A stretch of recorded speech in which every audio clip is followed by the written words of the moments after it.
edition of the early game. Hope your Wednesday's off to a good start. Thanks for making us a part of your morning. However, you plan on doing it. If you're like DC, you can pop on the YouTube live stream. It says "Good morning, guys." Find us on Facebook Live, on Twitter this morning as well. Station handle at 1075 Game. Interested to hear your thoughts, gentlemen, after Shane Beamer his weekly press conference yesterday. What we just heard right there about the sky not falling. I certainly got that impression from some Gamecock fans. The poll question results yesterday I thought were very interesting a month in, Bill. And Patrick, you always talk about it, that we go on this roller coaster journey of emotions every single year with Gamecock fans, no matter what. So, Bill, generally, what'd you think of what you heard from Shane Beamer yesterday?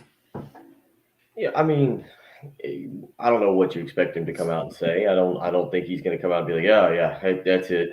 Everything's dashed. The season's over. Can't beat Kentucky again. May as well just call it a season. We'll start spring practice in March and get the winter workouts going here in January, and got some recruiting to do. And we'll see you guys. We'll see you guys then. We've elected to move on. Now it's not the message that Shane Beamer is going to sell. And look, to an extent, both fan base and to I think the players after the last 22 games, is that right? 22 games after 2019 and 2020. You do kind of need somebody who's a little over the top positive, right? Like you need somebody who's going to be almost annoyingly positive, because that's what this program needs right now. Because when things have gone bad the last 2 years, it's like it's just I know what's happened to the fan base, because we do the Monday morning therapy and the Tuesday mornings and the Wednesday mornings, and Lord knows we get it every day from the fan base. So I know where the fan base is going. But it also feels like when things have gone bad the last 2 seasons, the locker room has completely imploded, and just this doom and gloom, I guess, to use Beamer's phrase, has set in on the locker room. So I do feel like this is Shane being Shane, ultra positive, and that's fine, because right now, at this point in time, that locker room, given what they've been through the last 2 years, when things have started to go bad, that's what they need. They need a guy who's basically going to continue to be ultra positive, maybe over annoying positive guy. But I think that's exactly what this football program needs. So that's what I expected from him yesterday. And realistically, things aren't that bad. No, like 2-2, as we said yesterday, is what we expected. It's just that game was so bad on the offensive side. Yeah, if South Carolina lost to Kentucky 26-20, yeah, I think everyone feels better today. And yesterday, I'm with you. If they'd have put up 3 touchdowns, I'll give you 3 touchdowns. If they'd have put up 3 touchdowns and lost 24-21 or something like that, I think people would go, yeah, we knew we were a little bit behind Kentucky. It was a toss-up. We should have won, but hey, the offense is starting to click. And the fact that they have what is it, 2 touchdowns, I guess 3 offensive touchdowns. They're averaging 1 offensive touchdown against an FBS opponent per game.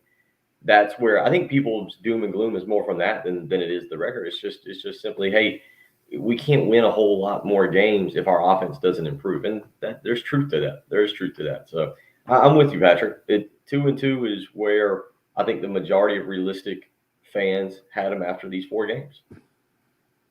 And now Troy comes into town. This one is a lot to me like game number 2 of the season at East Carolina, where you don't have a whole lot to gain here, but you definitely have a lot to lose from just a reputation standpoint, momentum standpoint as well. See, teams don't get credit for beating Sunbelt teams, but it's certainly news if they do not. And this Troy team coming off a loss to Louisiana Monroe, certainly not going to help your reputation with a win, but a dangerous game, I feel like, Bill, for Carolina at this point in a lot of ways. Yeah, I mean it's a trap game a little bit, just because you got Tennessee on deck and another SEC game, and it's going to be a game that's going to mean a lot to the fan base and again to the development of the program. It feels similar to this one. Tim, feels kind of similar to, I think, the last time South Carolina lost a home game to Kentucky. Let me go back and look, but I believe it was South Carolina lost to Kentucky, and then in 2017. And then fell behind Louisiana Tech, 16-0 in the fourth quarter, and had to rally. Does that sound right to you? It does. I mean, it does seem like there's some similarities between this game and that game. Louisiana Tech was a dangerous opponent coming in. That if you slept on them, they could get a lead on you and take you down. And I believe that was the year, Ortre Smith makes a big catch and bounces into the end zone. And, at that time, a young, spry, under 20 Parker White, I believe, kicks a field goal to win the football game. And South Carolina holds on and comes back, and nobody talks about it. Yeah, in South Carolina, very similar. South Carolina had started 2-0 that year, lost to Kentucky at home. And came back and played Louisiana Tech and lost 17-16 in that particular game. So we'll see this weekend. Certainly, it's a game you can't just roll the football out there like you did against Eastern Illinois and go out and win the football game. So Troy also 2-2 on the season, lost to Liberty at 21-13. That final score that Liberty came to Troy in week number 2 of the season after a big win to open the year for Troy, 55-3 against Southern. Then it was a win against Southern Miss in game number 3 for Troy, 21-9, that final score. And then last week's score at Louisiana Monroe, 29-16, included a late pick six, I believe, at least a turnover that led to a touchdown. So how do you kind of handicap this thing? Because, Bill, as you say, a trap game. In my mind, I don't know how much the program can have a trap game at this point, coming off a 2-8 season. Gene just hit us up on the Cool Care Heating and Air text line, says if they get one more win, that's better than last year, so that's progress. I get it from a numbers perspective, but we all understand the schedule difference between playing 10 SEC games and now this year's schedule. Where do you think the players' heads will be? We can hear from the head coach. We'll hear from coordinators today. But as far as the guys that matter on the field, 18 to 23, 24-year-olds in some cases, the ability to focus for this game, and it's not going to be the same environment as what we saw last week at Williams-Brice with a near sellout crowd on a Saturday night, an SEC game and a brand name opponent, and a lot that goes into that Kentucky game. It's kind of the exact opposite. To me, this is a really tough test for a first-year coaching staff and that focus, that game in, week in, week out kind of focus on not just playing your best, but also being able to get that program up, get the team's energy, enthusiasm level up for each and every game. Yeah, it's a test. Guys like Luke Day, guys like Shane Beamer, the rest of the staff. I mean, you've got to be able to refocus your team. This is where winning, when you win, teams are able to handle games like these. They know that they've got to go out and just take care of their business and move on. South Carolina is not in the business of winning right now. The program, I think when you're a successful program, you know how to mentally transition from a Kentucky game to a Troy game back to a Tennessee game.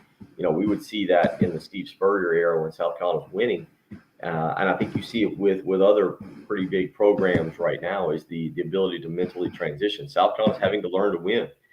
They're having to learn how to handle these kind of things. When you win 6 games over 2 years, there's a lot to be learned about how to handle the week in, week out season that is college football. And we'll see how they do this week. I will say this, and going back and rewatching the game, I do see some positives. I'm hoping that translates and they're able to watch the film and take some of the few positives that were from the Kentucky game, the up-tempo offense, some of the run plays I saw, and translate it. I think that this is it could be a good get well week. As much as I became concerned about East Carolina, the more you look at Troy, the more I become less concerned with Troy. I know the natural assumption as well. They played Clemson close a couple years ago. They beat LSU a couple years ago. That's a different program. Neil Brown was leading that program, and Chip Lindsey. They haven't been the same program. That game against Liberty was interesting because they kept it close. Louisiana Monroe is a bad football team, and they got handed to them. Their other wins, Southern Mississippi is a really bad football team. This Troy team is not exactly the kind of jump up and get you type. South Carolina shouldn't lose this game, and quite frankly, should cover the spread. And that's kind of where I'm leaning, is to them having one of their better days this year and bouncing back. But we'll see. We got, about 80, 90, 96 hours? Does that seem right? About 100 hours? I guess a little more than 100 hours. Is that doing quick math on that? Does that seem fair? That's a lot. Yeah, somewhere in there. Let's go. 72, maybe 72, maybe 80. Maybe I'm in the ballpark of 80 hours. But anyway, the point being is I'm interested to see them this week because I have seen some positive things. The outside runs against Kentucky were generating some yardage. The passing game showed a few bright spots there. I know that he got clobbered on the sideline and didn't hold on to the pass, but it was a really nice pass from Luke Doty to Jaheim Bell down the sideline. There were some things going back and watch where you go, okay, if you can build upon that and improve and take that from week 4 to week 5, maybe there can be steps here in the right direction. Interesting MO from the Troy team, and Shea Beamer talked a little bit, touched on them as he would normally do for an opponent in his weekly press conference, talking about how good defensively Troy has been, and it looks like a similar type year for Troy so far from a strength on the defensive side of the ball and not being able to get the offense going, averaging 344 yards per game, holding opponents to 243 yards per game. Pretty impressive stats there, but will be interesting to see how it parlays to an SEC type opponent, maybe exactly what the Gamecocks need to get going, because if the Troy offense is going to struggle against the Gamecock defense that has played really well, I would assume Carolina will be able to take over in time of possession and try to exert its will and run the football and control the ball that way. Easy to see on paper, will be much more difficult, I think, to see it happen this Saturday afternoon, 3:30, but that is what it is. Chuck hitting us up on the YouTube live stream says 2-2 is expected, but was hopeful for 3-1. Reality set in as usual. Our offense, once again, has concrete shoes. D, better than expected, hoping for 5 wins, praying for 6. Patrick, that sound like a fair assessment to this point, 4 games in? I would say so, but yeah, I mean, are you more confident that South? I wasn't even thinking about Troy. Like, I didn't even break down Troy. I just assumed they were bad and South Carolina has to beat them. Are you more confident that South Carolina is going to beat Tennessee than be able to steal one of those other games at the end of the season? I think maybe Missouri not looking good over the weekend maybe makes you feel better about 6. Like, there's 2 games. You'll be favored in 2 games, and then there's 2 games that'll be single-digit spreads that you feel like you can have a chance at. I don't know. I think I'm probably right around there. Everything's kind of going as expected. It's just, again, the offense is worse than expected. The D, are they better than expected? Probably. The secondary's been better. Jalen Foster's been way better than anyone expected. Maybe he's just right place, right time. But if this interception rate has been pretty ridiculous, I'd say, yeah, that's probably fair. Craig cracking jokes on the live stream as well on Facebook Live this morning. It says over under of 11. It's not quite that low with the numbers of offense.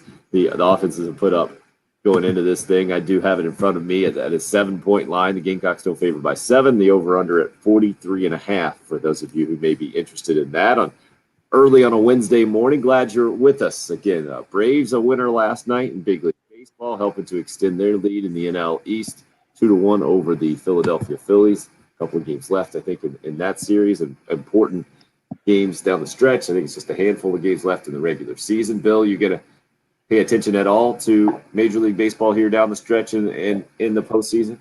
I watched the Braves last night. I got into Major League Baseball. Yeah, watched the Braves. What did you get from the Braves last night? Well, it was more of my reintroduction to Major League Baseball now as I start to tune back in and see what's going on. So the Braves, I believe this Braves team has the 3rd most home runs of any Braves team. I guess I don't know if it was in history or over the last 30 years, because they were showing back, I think, the 2003 team with the Jones boys and Javi Lopez, and Gary Sheffield had hit something like 252. And this team was a little bit behind them. And I believe the 2016 team is what I saw the stat pop up. I could be wrong on that. So, yeah, more of a reintroduction. Charlie Morton, not a bad pitcher. He's already cashed in for another year, I think, with the Braves organization and helping to earn his money last night with a solid performance. And Will Smith comes on, Ron from Lake Marion this morning on the live stream as well. Even with the Braves win yesterday, Will Smith is the worst closer in baseball. So that's where Ron's starting this morning. Hope you might be in a better place 803-404-6100 is the number in the program. Love to hear from you. You can call or text. It's the early game. It's 107.5.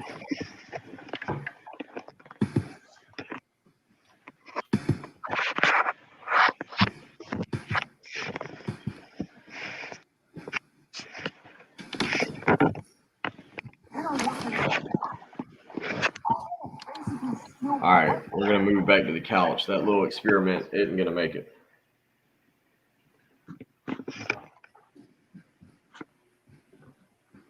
It's just bailing on, just like that. I just have to load up.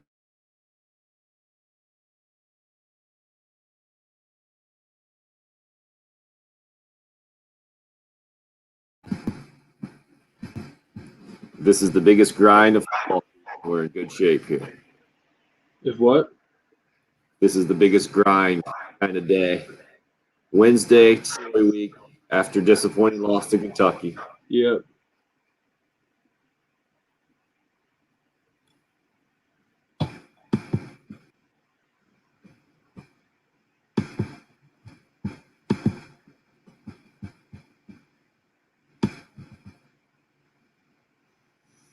Yeah, averaging run for 75 yards a game. Not what you're looking for there when you're Troy.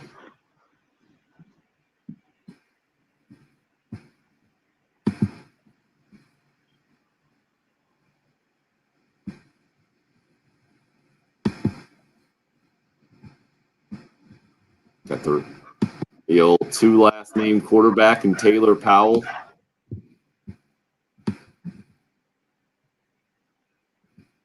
Taylor Powell, huh?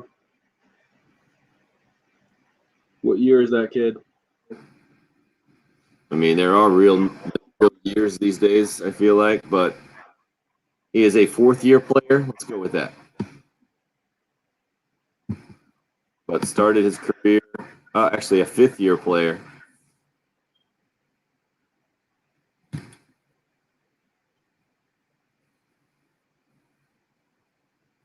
So he went to Missouri out of high school, a top 20 national prospect, allegedly.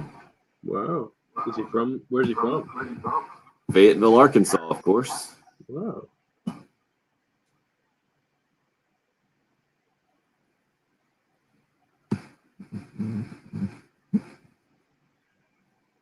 This is going to be a good weekend of picks. Oh, yeah?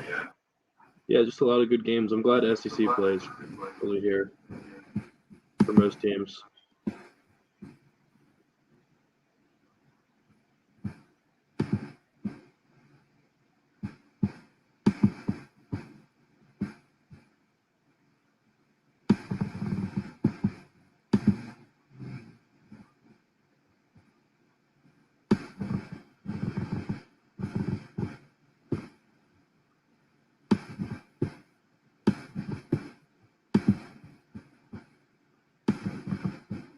Sorry, looking up a schedule or something here.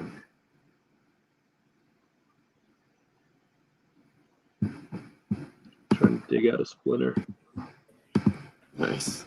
Tomorrow is the answer to your question, Jen. Okay.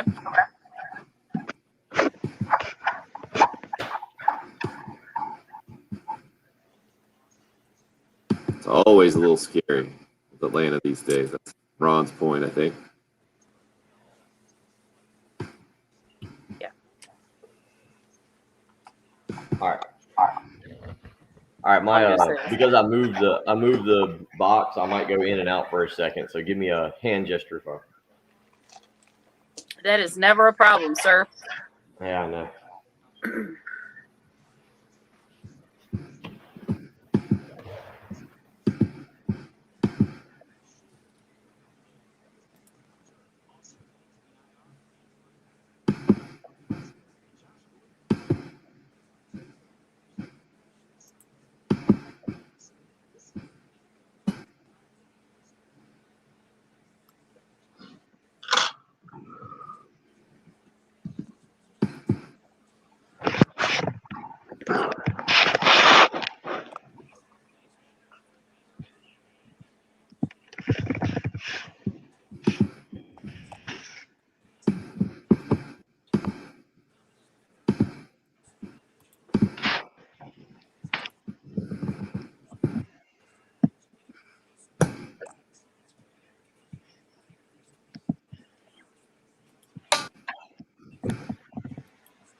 Jen would like to come back with number 2 and then probably get to number 6 in this one as well. Okay.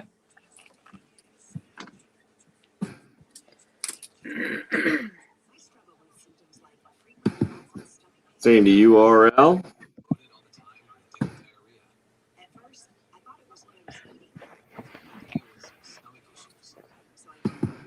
Okay.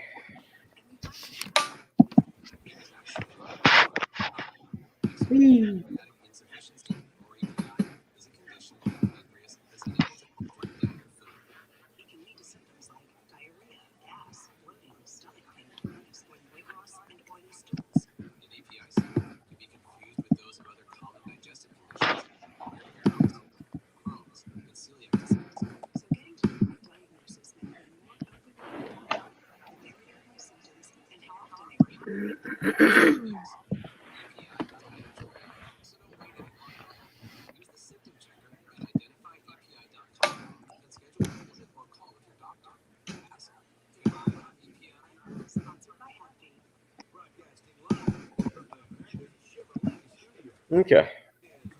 Much more comfortable. Shoo.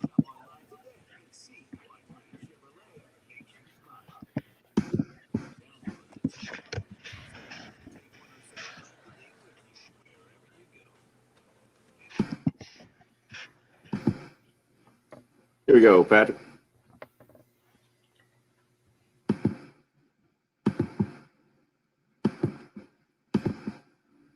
Performance Saturday night against Kentucky at all.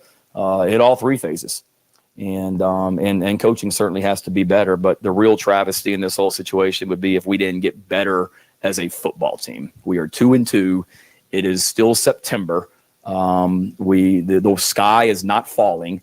We have to play better. We have to coach better. We've lost to 2 undefeated teams that are good veteran football teams, and we got a great opportunity this week to bounce back. We got a bunch of fighters on our football team that are staying together. We had a fantastic practice this morning, and we're excited to get back out there on Saturday afternoon and compete. That's what we love to do in this program, is compete. And last week's behind us. We've learned from it, and players and coaches, and we've got to be better this Saturday and continue to get better each and every week. I told you guys when you guys asked me over the summertime and in preseason, what's a successful season? My answer was always maximize the potential and the ability of this football team, and that's still the case. And I don't put a win-loss record on it. I don't go in before the season and pencil in what games I think are going to be W's and L's. I expect to win every single football game, and I'm hurting and as disappointed as anybody that we're not 4-0 right now. Our job to maximize the ability of this team is to continue to get better, and that's what we're doing. Shane Beamer, yesterday's weekly press conference. I think a really good insight into who Shane Beamer is and how he is going to approach things as the Gamecocks head coach there. Craig just says, I like Chippy Beamer, and you could hear an edge in his voice there. And to me, Bill, a lot of times these things, from a coaching standpoint, it's not necessarily the words, it's how they're delivered, and it's what makes these weekly press conferences either interesting or completely boring to me if you have a coach there who's just not wanting to be there and clearly not going to give you much.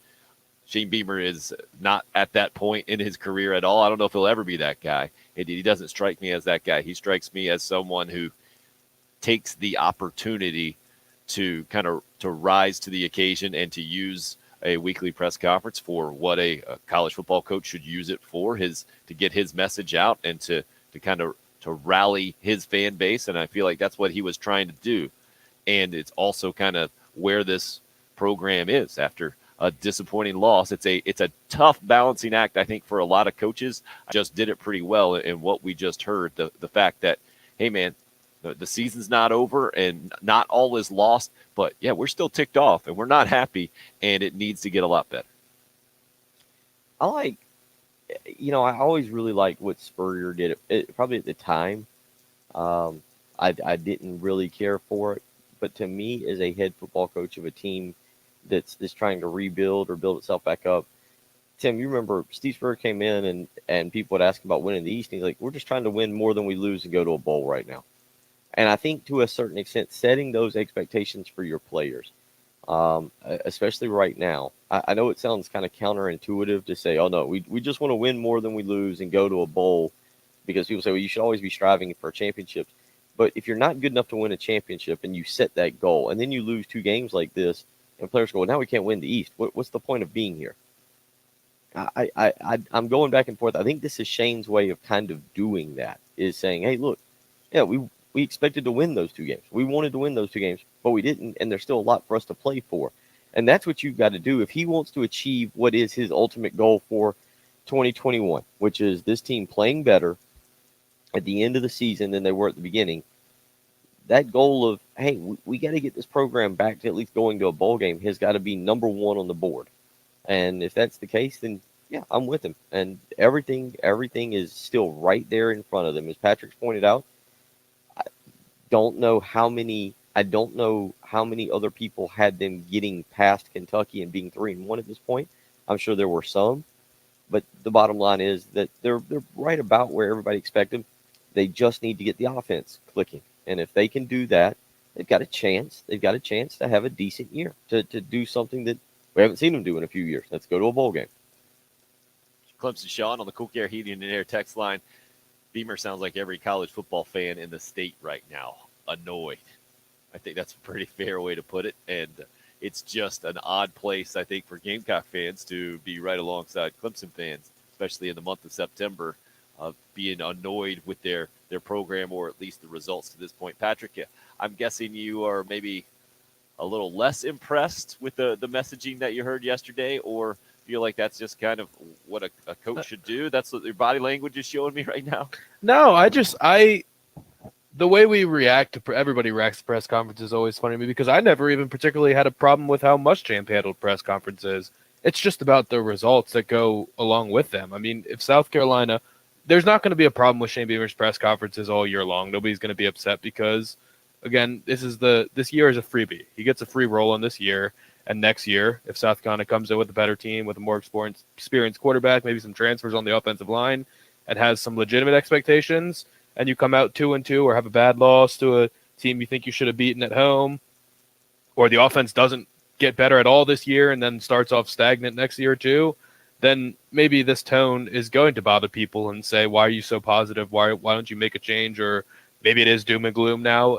I just think it's all about the results that are tied into it, because I never had a problem with Muschamp. He did it the same way that Saban would do press conferences, and nobody has a problem with that. I don't know what Clemson fans are feeling right now. I honestly haven't even seen any of Dabo's press conferences, but I assume that because they're losing, they're probably fed up with Dabo right now too. Well, what these things are for teams that are coming off losses are only opportunities to make the fan base feel worse in a lot of ways. You're right. When the results aren't there, your fan base isn't going to feel better by some magic words, but they can feel worse if they don't hear a message that they feel like kind of resonates or is mismatched. And I think we did get that from Will Muschamp every now and again, and he didn't make it easier on himself in these type settings a lot of times. Bill, you're talking about what Steve Spurrier would do. That reminded me of just his approach in these things, and talked about during the Spurrier era. I remember at the time that just the messaging and using the media to get his message out a lot of times to his team. He would send some messages publicly several times. Feel like that's where Shane Beamer is as well. Obviously, having plenty of experience being around big time programs as an assistant for 21 years, and then growing up watching his dad do press conferences like this all the time, and I'm sure hearing some comments behind the scenes from his dad after doing these things. He knows as well as anybody that your players receive some of that message as well. This is not just for those of us on the outside looking in and giving us something to talk about in the whole thing. It's also a message to your players, and one that needs to be kind of reiterated or reestablished publicly if it's already been put out there privately. And that's where I think the disconnect became really wide, Bill, is that all coaches are going to have an internal message for their teams in major college sports that doesn't 100% get out to the public. but it's how much of that gets out, and then how that differs from the public message, I think, can create a bit of an issue of, I don't know, believability or whatever it is, maybe just confidence from your own team. If you're hearing publicly one complete message and then privately you get a different one, I think that can become a bit of an issue. I don't know how much of that was an issue for Will Muschamp and how much of it just was simply on the field. There were problems, man, especially last season defensively, last couple of years, you could say. But that is a much different situation than where Carolina sits right now, 2-2 in the Shane Beamer era. Well, I think I think I'm answering your question here when you talk about the problems in the past. But the press conferences, I think there's a level of accountability that fans want to see, and maybe even players. I don't know if players even pay attention to the press conferences. I have zero clue. Well, they do now more than ever, right? I don't know. Do you think Beamer has some of his quotes or rants go viral on Twitter 5 minutes after the press conference ends? But Patrick, I mean, we don't. I'm serious. When you hear your coach, speak for, when you hear your coach talk to you for 7 days a week, and look, I'm sure that Beamer's message in those team meetings is ultra positive to begin with, and I'm sure that it's not that he doesn't get on players in practice, but I'm sure he's ultra positive in practice. I just wonder, does it become white noise when you hear him talking to the media? Not necessarily. Well, it can, but that's why I don't think they're going in. I would assume that most players are not going on YouTube and watching the full half-hour press conferences. But if they see a clip on Twitter retweeted by some people, I think you're naturally curious. Oh, wonder if he said anything about me, because you want to know how you're being portrayed to the media too. It's not like these kids just don't care what anyone thinks about them. They're 18 to 23-year-old kids, and they are curious. That's why they're on Twitter looking at what the fan base is saying. So I think they're interested on what goes viral.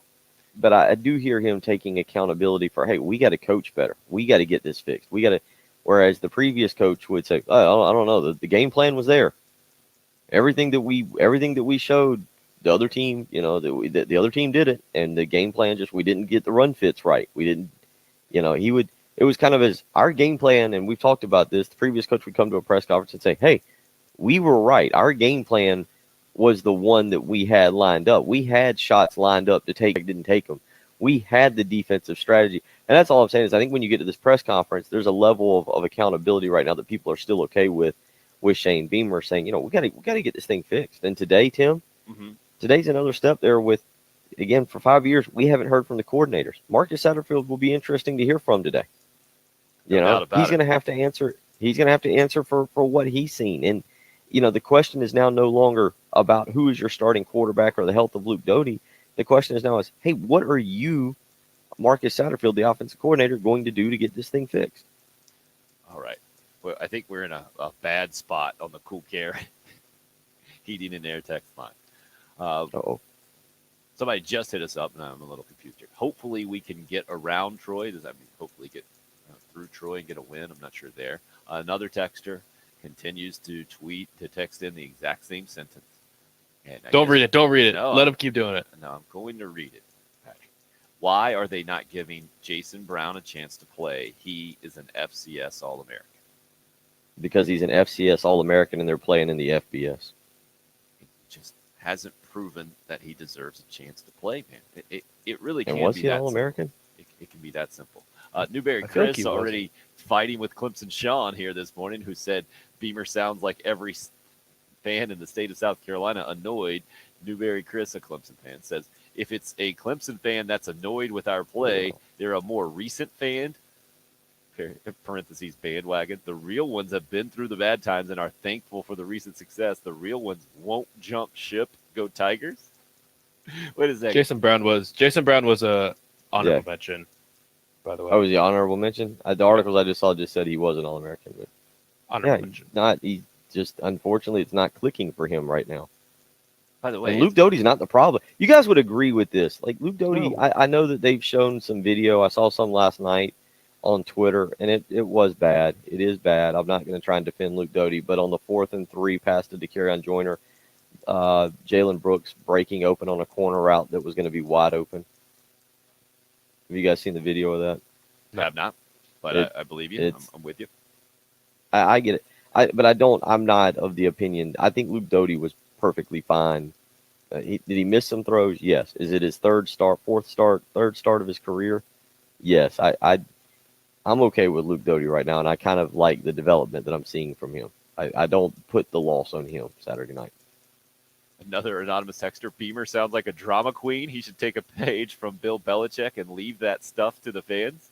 I don't know. What do you mean?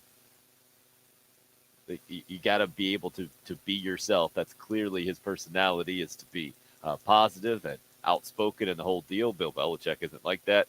That's the worst advice ever, I think, is to, hey, you need to take on the persona of Bill Belichick and be more like him. Well, when he went on his doom and gloom rant, do you know what the exact question that was asked to him was?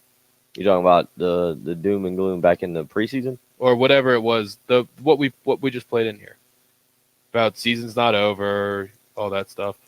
Oh, he's just talking about Beamer. Was it his opening Beamer's statement? in tune Or did with someone the fan ask base. him? Let's just say that Beamer. I think Shane's very in tune with what's being said in certain places, and he's just trying to express that everything's okay. I think that. But was he asked specifically? Nope. I think that was part of his opening statement. Pretty sure that's where it was. Okay. But he was asked an interesting question, I thought, by David Cloninger from the Charleston Post and Courier about, at this point when things aren't working well, especially offensively, how much do you stick with your original game plan and what you thought was the best way to do it that clearly hasn't worked out, and then how much do you make adjustments? Let you hear the answer to that as we continue to roll on this morning. And Bill, you mentioned Luke Doty. I thought the comments about Luke Doty yesterday were really, really interesting from Shane Beamer as well, just about his health, where he is, kind of the expectation that he and the coaching staff have out of their starting quarterback. We'll do that too. Talking plenty of Gamecock football this morning. Love to hear your thoughts at 803-404-6100, even if they're bitter this morning. Like a Buddy B, a Georgia fan, says, wow, Muschamp is gone. Get off his back and look to the future. Never. Never. I love the Muschamp, like the people that suggest we can't even discuss the last coach now that we're 4 games into a new coaching tenure. No comparison at all. And never use his name. Get off his back, a guy that got paid $12 million to move on and is now coaching the poor I defended him. Yes, of course. Patrick is the Muschamp defender this morning. Good luck with that. Again, you're welcome, buddy. 404-6100, the number. It's the early game. It's 107.5 the game. College football playoffs are here. Sometime, the crew is up against it. The breaks are beating the boys. Tell them to get out there and give it all they've got.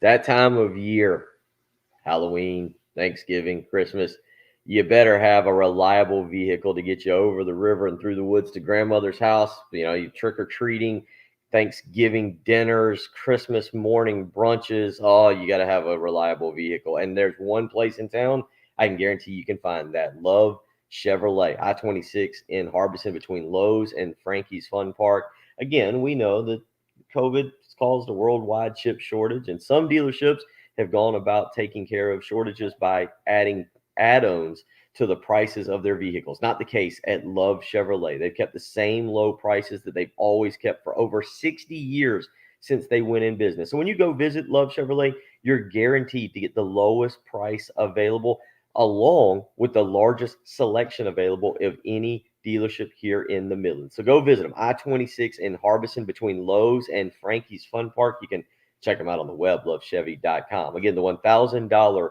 low price guarantee. That means you can go shop other dealerships, take their deal back to the folks that Love Chevrolet, and they'll top it. You got that sales staff. And to me, that's the most important part. I can tell you about the great prices, the large selection, but if you get a sales staff that's indifferent, that doesn't care, that doesn't really want to help you, it makes it difficult to buy a car. That's not the case at Love Chevrolet. That sales staff is as courteous as they come. They're as knowledgeable as they come. Go find out for yourself why they are one of the top sales staff, not just in this state, but across the country. They do a fantastic job, and they're going to make sure you are comfortable with your purchase. I-26 in Harbison between Lowe's and Frankie's Fun Park, or on the web, lovechevy.com. Get out to Love Chevrolet and find new roads.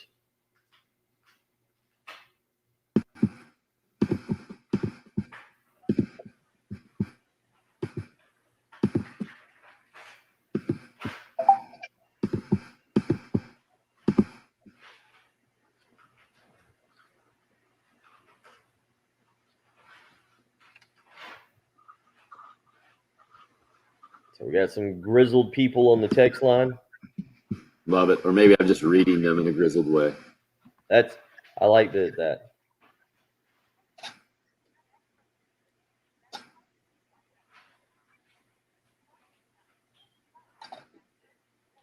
This other Ted in the upstate is a very interesting character. Teds and Richards, man. Teds and Richards. Yeah, it's funny when when we get a call from a Richard, I have to qualify and say, not that one. Mm-hmm. Okay to talk to. I don't think you have to worry about that guy anymore. I'm assuming he's moved on to other morning radio content. If he can come in and be happy and not so defensive all the time, then but I don't see it happening. Bless his heart, he may just have some things going on in his heart. Just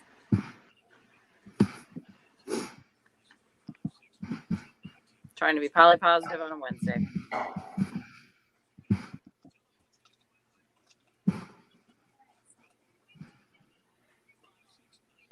Maybe he needs a hug.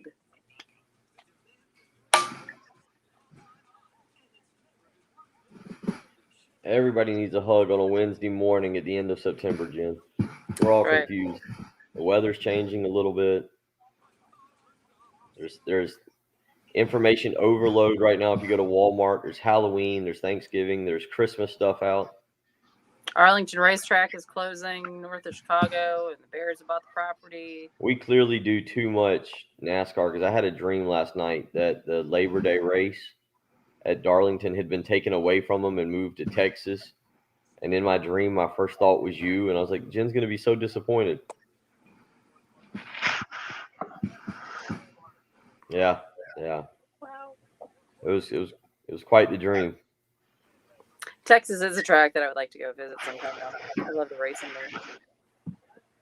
It was a great Formula One race on Sunday. I watched the whole thing. I did not get to see it. What time was the Formula One race? They started at 8 or 9. Okay, so that was your early morning viewing. Yeah. Because sometimes it's international hours. Yeah, this was in Sochi. But it started raining on the last 10 laps, and the cars were going everywhere. And the kid in the lead is 21 years old, never won before. The guy in second place was a distance behind him and is one of the best drivers of all time. Picked up his 100th win. And the kid in first place decided to keep pushing it and didn't pit to get rain tires. Oh, duh. Took a risk. The guy behind him got his rain tires. And the kid in first skid off the track a couple times, and that was all she wrote. That was all she wrote, huh? Yeah. Everyone was devastated for him. Yeah, He's a fan favorite. Yeah, you kind of need that different compound if you're going to run in the rain. Yeah. He thought he was close enough that he could just get through. Tim, did you see Daniel Berger? Was it this weekend? Was it Berger putting with his hood on the first couple holes? I think on Saturday morning they had those little hoodies. We're about to head back in. All right, let's do that Luke Doty soundbite, please. Okay.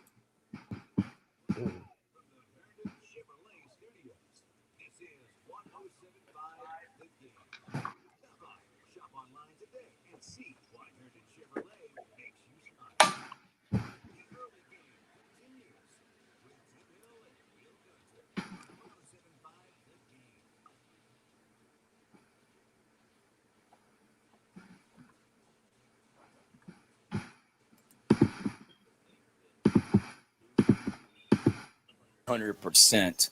And I mean, is he well enough to play? Yes. To anybody to think that if Luke went out there today and was asked to run a 40-yard dash that he'd run it faster than he ever has a month after breaking his foot. It's probably not very smart if you feel that. Now, don't misunderstand what I'm saying. I'm not saying that Luke's not healthy. Luke is healthy. Luke is tough as hell. And he probably doesn't feel great. If you ask him, he tells you he feels really good. You know, if you watch him run, I'm sure he's still hurting, but he's tough and he's gritty and he's out there battling, and he will continue to get where he feels better and better. He's played in 2 games this entire season, a month after breaking his foot, you know, so he's got or whatever the exact term was that had happened to him. So what I mean is he's continuing to get better and better, continuing to get healthy.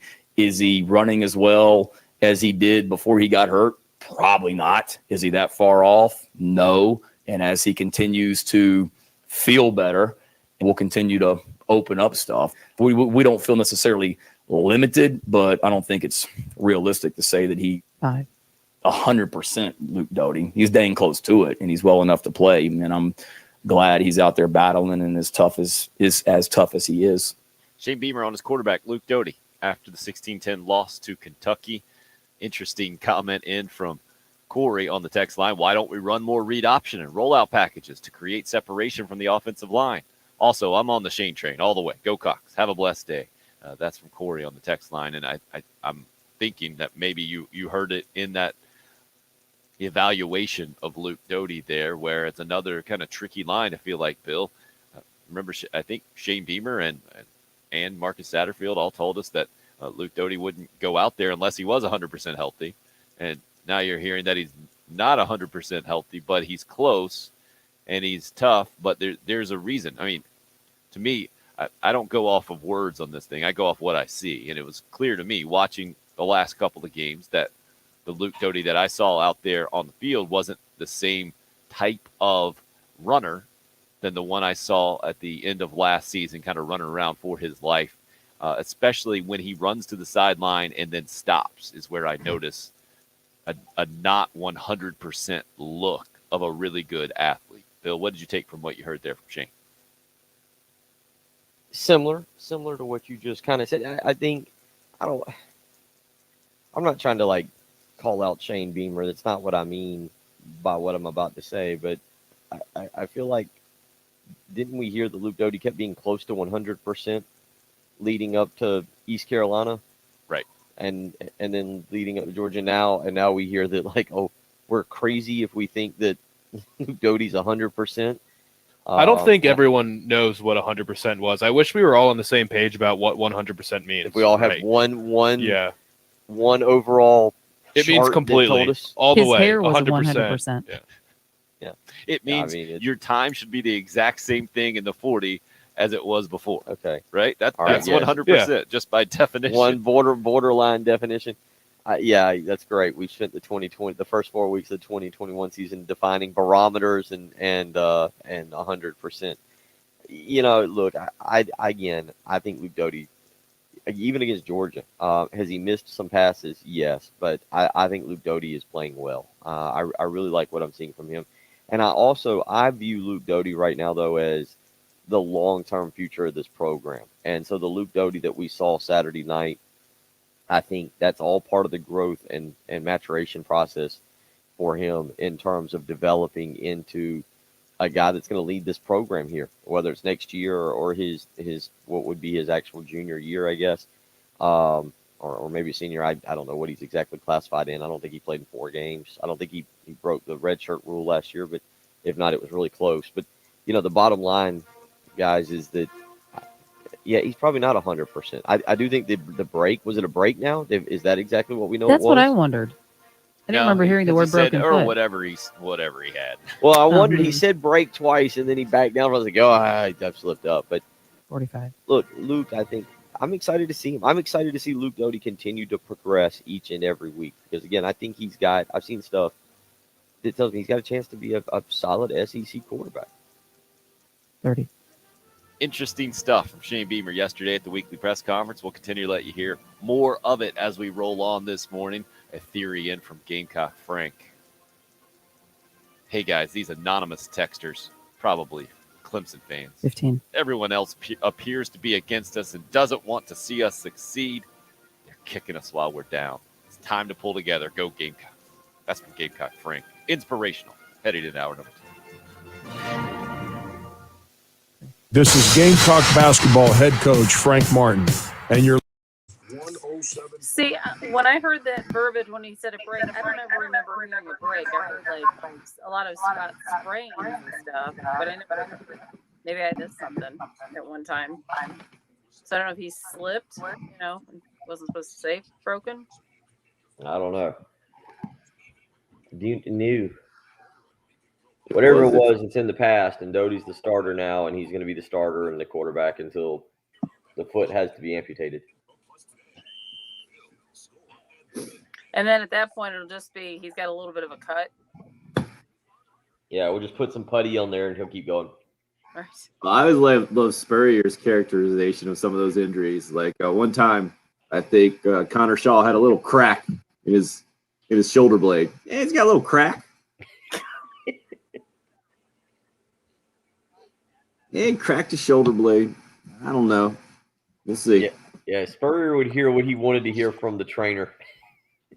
I think that's just a man. Yeah, and every coach for sure. Yeah. You guys seeing this TCU SMU drama? I haven't followed it. I've seen some of it, but I haven't followed it. So one thing I didn't know, you remember that the guy Jerry Kill, who used to be the Minnesota coach?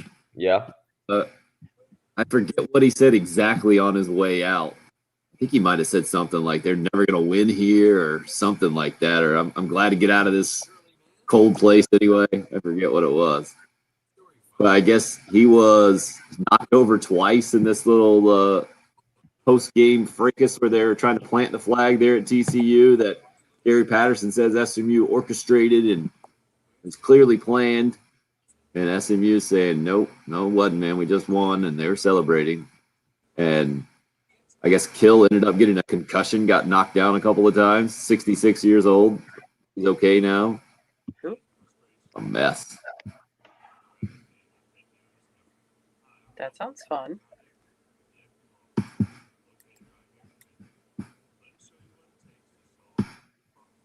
Patterson and SMU on their Twitter account used a song that Gary Patterson, I guess Patterson writes songs and releases them. And one of them was Take a Step Back. And so they put it on their Twitter account. Gary Patterson is a singer? Apparently. Yeah, it'd be fun. Go get that brush and get a little wet and just brush your hair, okay? It's time to get you another haircut. Maybe we need to look into that. How about this? They hate you because they take a song that you wrote about COVID and getting back to families and they make fun of you. If I had the time, I'd go out and get all the copyright laws and I'd get after their ass. But I've got Longhorns on my mind right now, not them. Oh, wow. Hey, he's going to come after us, man. Well, he doesn't have the time. Never mind. We're good. Does that mean his stuff's like on Spotify? Oh, no. I got to Take a Step Back on YouTube. There we go. Are we playing Gary Patterson music right now? Yeah. Apparently. You guys keep doing that. I'm going to go say good morning, my kids. Be right back. Yeah, that's I got one of them that just wandered down here. They're about to head off to school. This is insane. Where do you playing the Gary Patterson music? Is that where it was coming from? You? Yeah, I mean his debut track. That was his debut track. Take a Step Back. Hey, if you're in Texas and you don't have a country album, are you really living in Texas? He's got a song called Game On. Yeah, I see that one. About a year ago.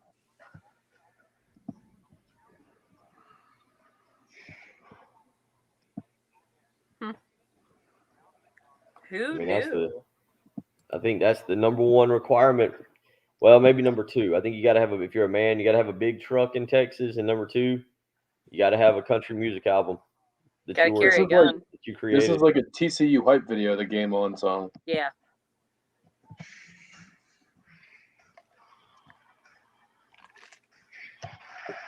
Patrick, have you ever seen the Gamecock rap song? Huh? The Gamecock rap song. What's the Gamecock rap song? Bill wrote that one.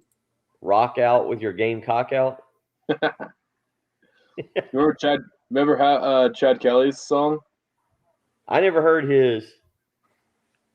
Watch how I touch down, Chad Kelly. That's when he was at Clemson.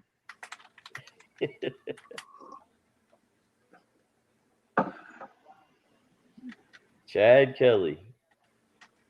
Wow, forgot about Chad. Who did Chad Kelly get beat out by? Swag Kelly. He didn't get beat out. He got beat out in the spring, and then he got all ticked off and left. I thought that was like off the field stuff is the reason he left Clemson. Well, it was one. I mean, it was part of it, but he got beat out at the spring game.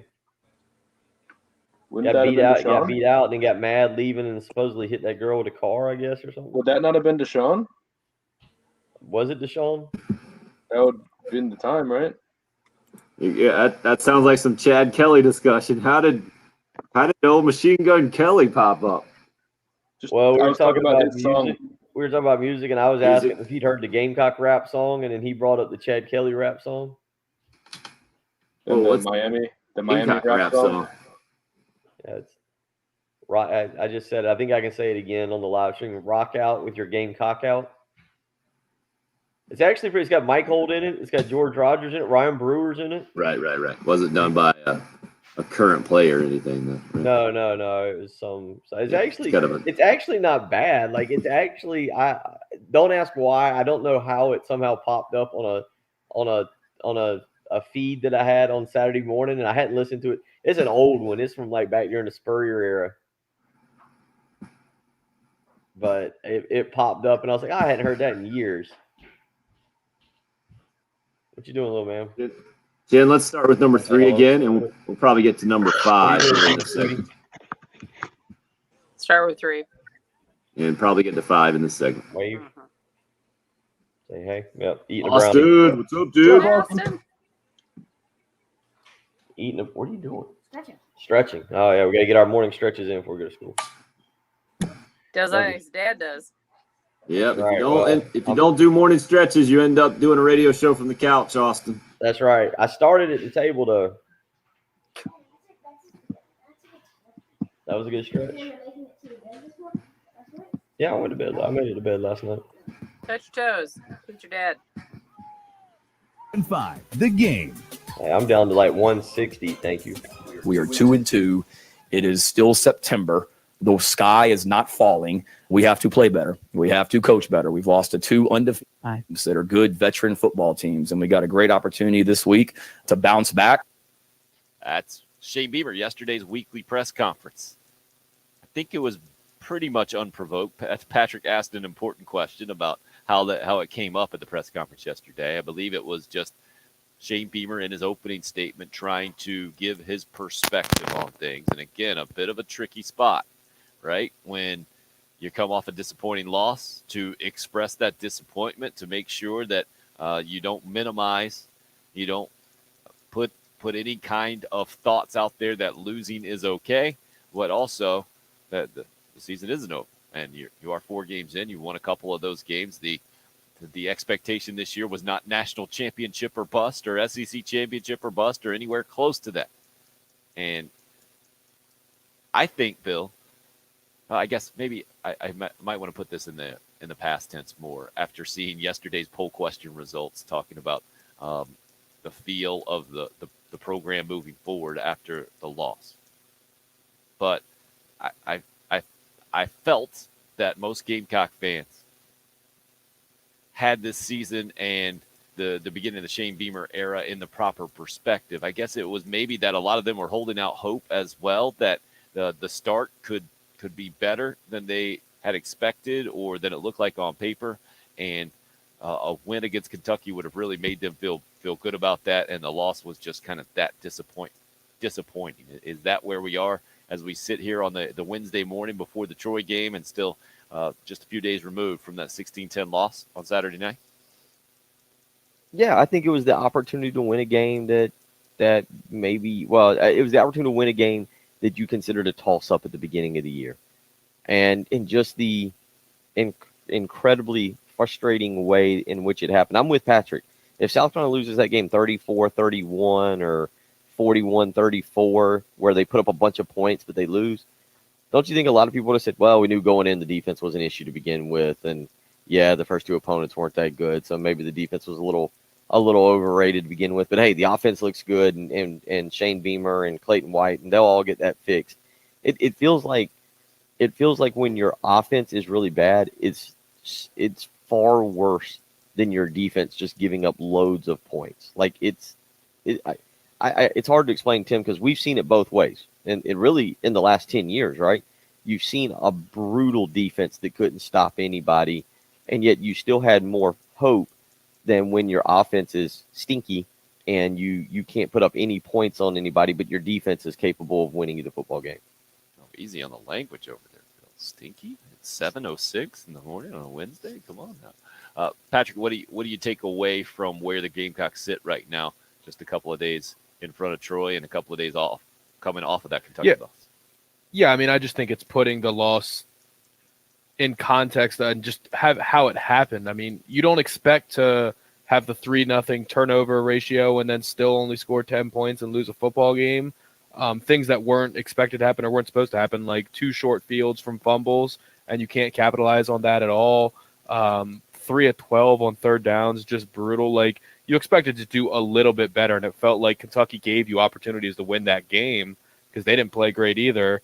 And you just have to be able to seize those opportunities, because a team that is probably better than you doesn't give you those chances, give you those openings. And South Carolina not being able to get it just felt like a really good opportunity lost. And maybe if you're worried about the long term, we all expected to be, not all of us, most of us expect to be 2-2 by this point. But maybe you expected the offensive line to look better, and at this point, that just feels like it's going to be a long process to get that thing fixed. I mean, you can bring in a transfer wide receiver, or one person can come in and make a difference. A Josh Vann can come out of nowhere and play great and kind of change your whole perspective on that position group. But one offensive lineman's not going to come in and say, okay, well, now South Carolina is the top half of the SEC offensive line, and you feel like you've really got to get that thing figured out. But it's probably the hardest position to just completely turn around in one offseason.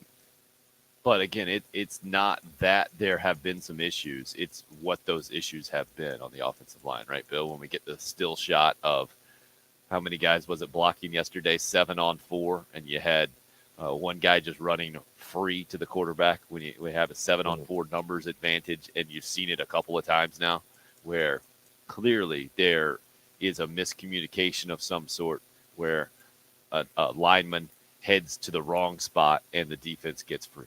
And it turns out poorly for Carolina. And it happens once or a couple of times, and you can, shake that off, I think. But when you didn't come out and have a dominating performance from an offensive line standpoint in the very first game against Eastern Illinois, they didn't have a problem scoring points against Eastern Illinois, but it wasn't because the offensive line was just manhandling the other defensive line and moving the football at will. And then when you really struggle at East Carolina in game number 2, that's already the red alert. I think Andy sums it up pretty well on the text line here. 2-2 is what most of us expected, Andy says. Right now, I'm pleased with that. However, the way we played, especially on defense, the improved defense, knowing our offense could run the ball last year was pretty good. The hope of beating Kentucky became a reality, or at least a 50-50 shot. So expectations were higher the other night than they probably would have been 3 to 6 months ago. And for the offensive line, or the lack of creativity on offense, that has us a little rankled. So nobody's abandoning ship. However, if we go out and repeat the same thing against Saturday's opponent, then we'll be mystified as a fan base. I believe I speak for many. However, I believe we win handily. That's from Andy. Bill, you on board with what he had to say? Because I think he nailed it in a lot of ways. And when your coach especially is talking about improving as a program, you need to see improvement, especially at a place that has been particularly concerning on the offensive line there for Carolina. Yeah, I mean, I don't know if expectations were higher on Saturday afternoon than they were 3 to 6 months ago. Well, I bet they were, just because that always happens on game day, especially when you're there and it's a great atmosphere and kickoff happens and it's rocking and you see through 2001 and you're like, all right, we're going to win this game. I think that makes people more upset overall, because I know a lot of our listeners were at the game And when you stay up all day, tailgate all day, and then you're going home tired and a little hungover, and it was just a brutal game to watch. You couldn't do anything on offense. They felt like there should have been all these momentum shifts, and they didn't happen. I can see everyone going to bed in such a bad mood on Saturday night, and it just carrying over. Let's honestly walk through the tailgate on Saturday, because we know how we've all been there. We've all been in college. We know how this goes. Somewhere along the line, somebody said, let's do a shot, and somebody did a shot, and then you started watching the Clemson game, and NC State started winning, and you realized NC State was possibly going to win, and a few more beverages entailed, and then you probably played a game of cornhole, and you beat somebody, and you felt really good about yourself, and then you get to the game, and the game starts, and Clemson loses, and you're thinking, the daily double's in play. We can win and Clemson can lose. And let's be honest, you're watching that game and you're starting to realize Kentucky's not that good. Kentucky's offense isn't that good. We got a chance to win. Autobiographical. And by the end of the game, you're realizing that the daily double was completely in play, and that everything could have gone your way. It could have been the perfect Saturday. It could have been, because it was great weather too. Throw in the weather. It was a great weather Saturday. So everybody's just a little bitter that the perfect Saturday was spoiled just a tad. Then you wake up and realize you texted your bookie and said, put me down. 803-404-6100. We see you on the Love Chevy phone lines. Plenty more of your thoughts as we sit here on a Wednesday, transitioning from the Kentucky disappointment, moving on to Troy this weekend for Gamecock football. It's the early game here on 107.5 The Game. This is South Carolina head women's basketball coach Dawn Staley, and you're listening to the home of the Gamecocks, WNKT FM, Eastover, Columbia, 107.5 The Game. Yeah, I feel like Patrick and I just gave you a complete insight into how our Saturdays went this past weekend. One thing I can give you exact insight into is the night of sleep I got leading up to. It was fantastic. Sleep number bed. Put that sleep number setting on 55. Went on the other side of 50 on Friday night, and man, it was glorious. Great night of sleep. Woke up rested, refreshed. I was ready to do the pregame show with Heath at 2:00. I was ready for some tailgating, ready to spend the Saturday with Austin, my son, and hang out and enjoy the game. That's exactly what we did. You can do the same. You might not hang out with us or do the pregame show with Heath, but you can get a great night of sleep that leads to a fantastic day. Proven quality sleep. It is indeed life-changing sleep. And don't miss the final days of the weekend special, where you can save 50% on the new Sleep Number 360 limited edition smart bed plus special financing. But this deal ends Monday, subject to credit approval. Minimum monthly payments required. See sleepnumber.com for details. 2 stores to choose from. You can go to one in Irmo on Harbison Boulevard across from Buffalo Wild Wings. The other in Columbia, 2 Notch Road across from Sand Hills Mall. You can visit them on the web, sleepnumber.com. Again, it's the final days of the weekend special, where you can save 50% on the new Sleep Number 360 limited edition smart bed with special financing. But again, it all ends Monday. You don't want to miss this deal. You want to check out the greatness that is a Sleep Number bed. I've been doing it for 3 years now, and trust me, I would never switch to another bed. Make the switch to Sleep Number today and find out what a great night of sleep is truly like.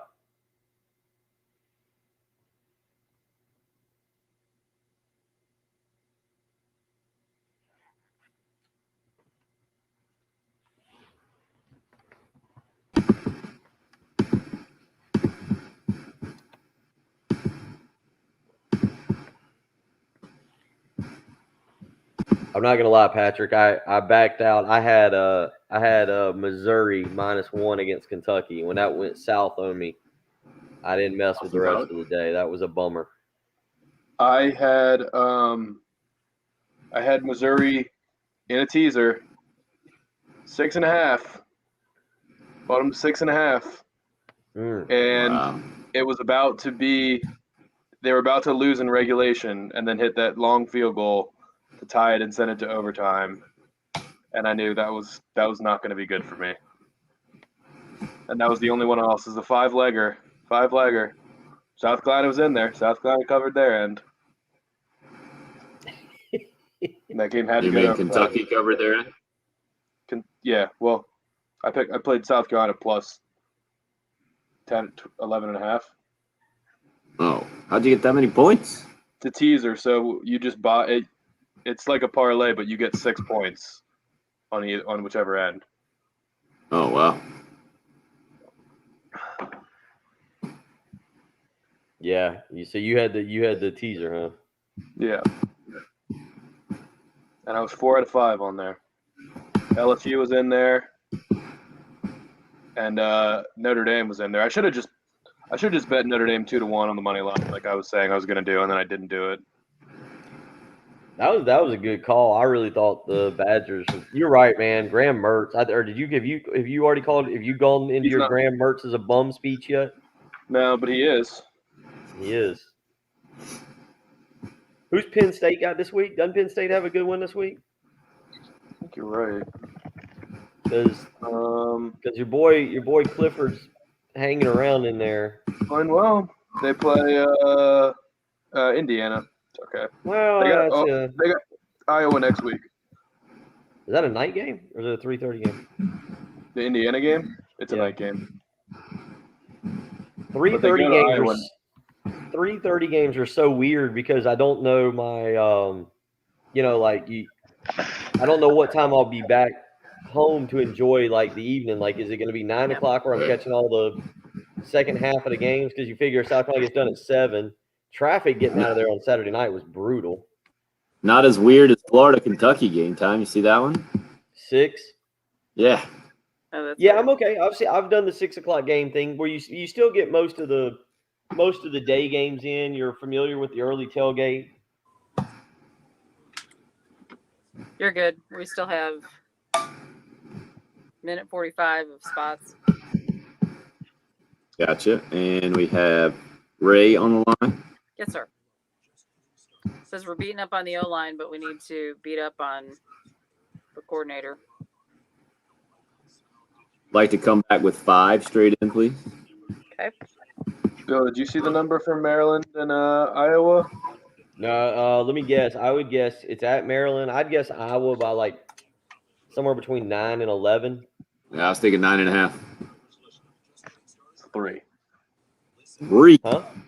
Yeah. What? 3. I would bet the house on that thing.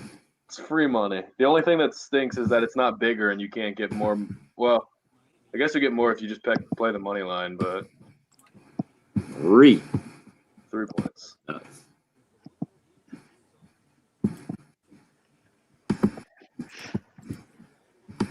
I mean, how many points has Iowa scored this year? Yeah, they don't score a bunch of points. I get that. That's really the only thing.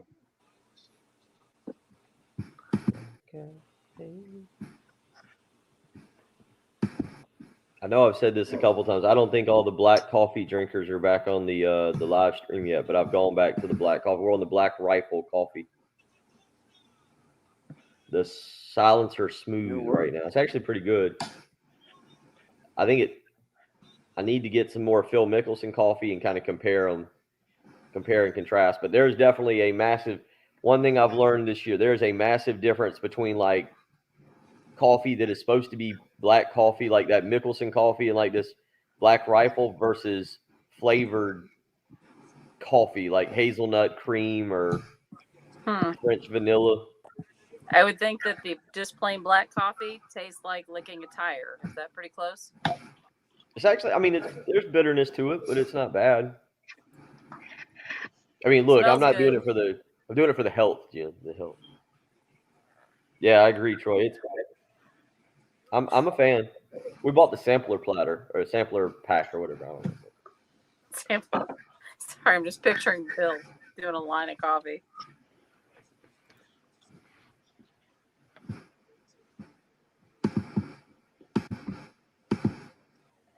Close we are, and it's frustrating that we weren't able to get over the hump the other night. But I'm not going to all of a sudden make rash decisions off of 4 games. Do we need to play better in certain areas? Absolutely, I'm not denying that. But we're 4 games into year 1, and we have a good plan for how we're going to get this thing going.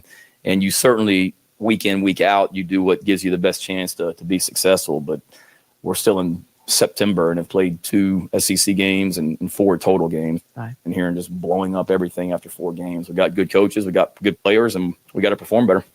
Shane Beamer, yesterday's weekly press conference after the 2-2 start, the 16-10 loss to Kentucky ahead of the Troy game this Saturday, 3:30 kick at Williams-Brice Stadium. I think, towing the line about as well as you can with expressing disappointment and some frustration there from a performance that certainly had a lot to be desired, and where a win was very much attainable, and then also trying to keep the larger picture in mind. Some of that frustration expressed on the Hot Take Hotline Saturday night. It's there for you 24/7, 803-978-6654. If you would like to vent, the Hot Take Hotline, always there for you, 978-6654. Again, the number is sponsored by Twin Peaks for the men who never settle. Go see them down in the Vista at 600 Gervais Street. Right now, wanted to get out to the Love Chevy phone lines. Ray's been waiting patiently to weigh in this morning on Carolina football. Go ahead, Ray. Good morning. How y'all doing? We're good, man. You? I'm doing all right. Hey, everybody wants to get down on the offensive line, and yeah, they are not doing their job as well as they used to. But let's look at a little bit of coaching here, because the offensive coordinator is absolutely crazy. You have 8 men in the box, and he wants to run off tackle. That don't fly.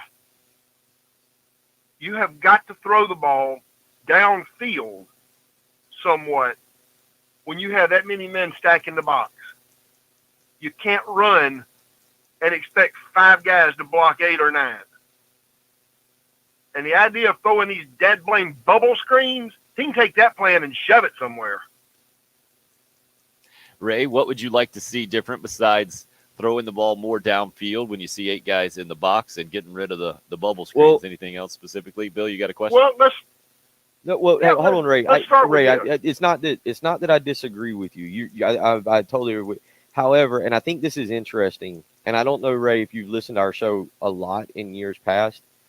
Perry Orth, and Perry was back on yesterday, and I don't know if you're talking specifically to the Kentucky game or the overall body of work so far through 4 games. Tim, you've heard the Perry Orth. whole work. Okay. I think they've thrown it downfield a good bit. Now, the Kentucky game is interesting, Ray, because Perry Orth has talked about this. The Kentucky defense, and Perry said this again yesterday when he was on, is specifically designed to take away the long pass, and how they basically will give you 5 yards on every pass, but they don't think that you can consistently convert 5 yards.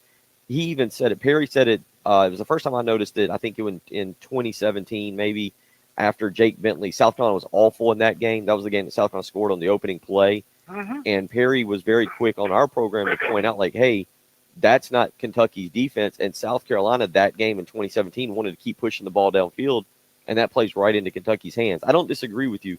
Now, I do think you've got to give Satterfield some credit. And, again, I think it's on Twitter. I'm trying to find it. Like on the 4th and 3 play, where it was the rollout to Dakereon Joyner. If you go back and watch, Jalen Brooks is breaking wide open. Open. You know what play I'm talking about? You've seen that video? And if Doty holds the ball for a half a second longer, he will spot him breaking open and throw the ball. Exactly. What I'm talking about isn't throwing 30. What I'm talking about isn't throwing 30 and 40 yards down the field.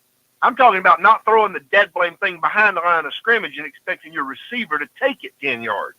I think they only threw one of those, though. They threw one to Josh Van. They threw several of them. But the other side of it is this.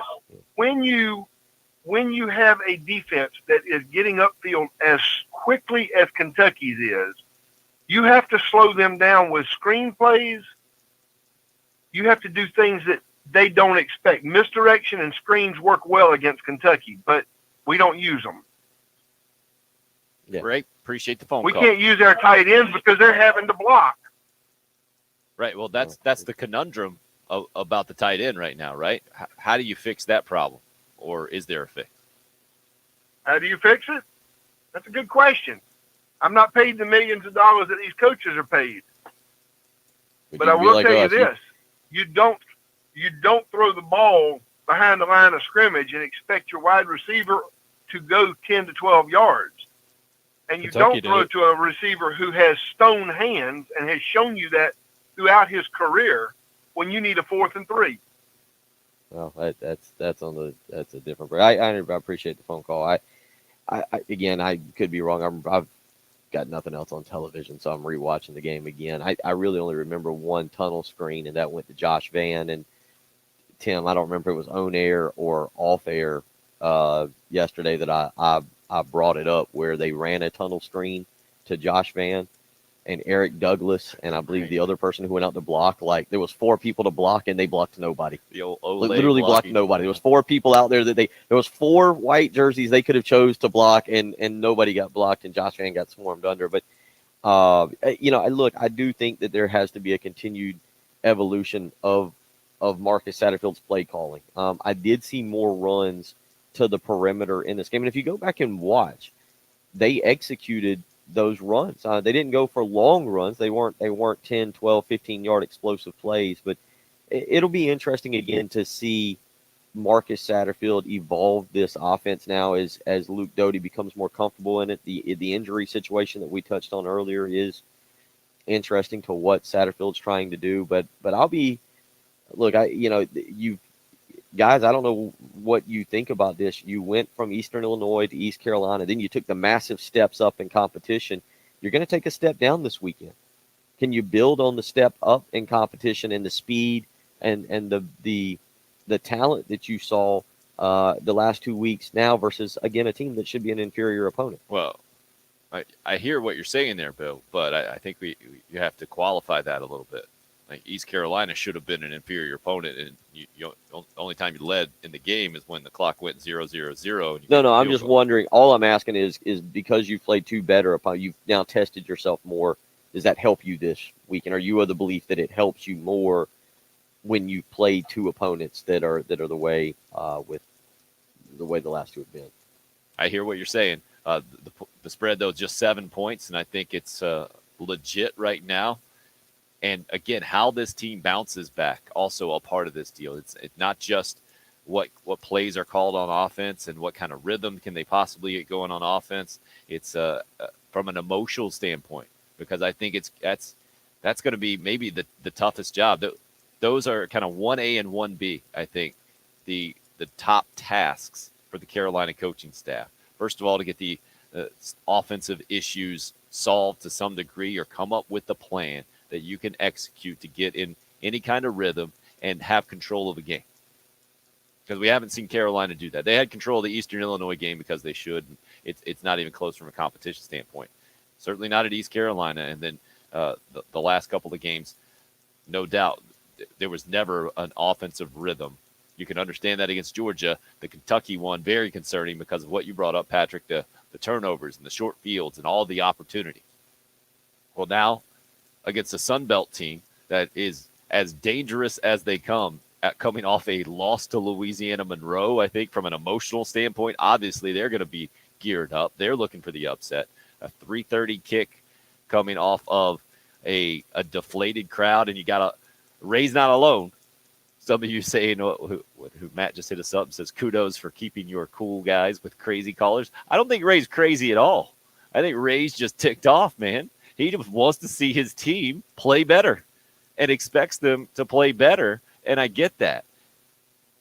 Also, I understand that offensive coordinators aren't perfect, and even if you do call perfect play, sometimes it just doesn't work.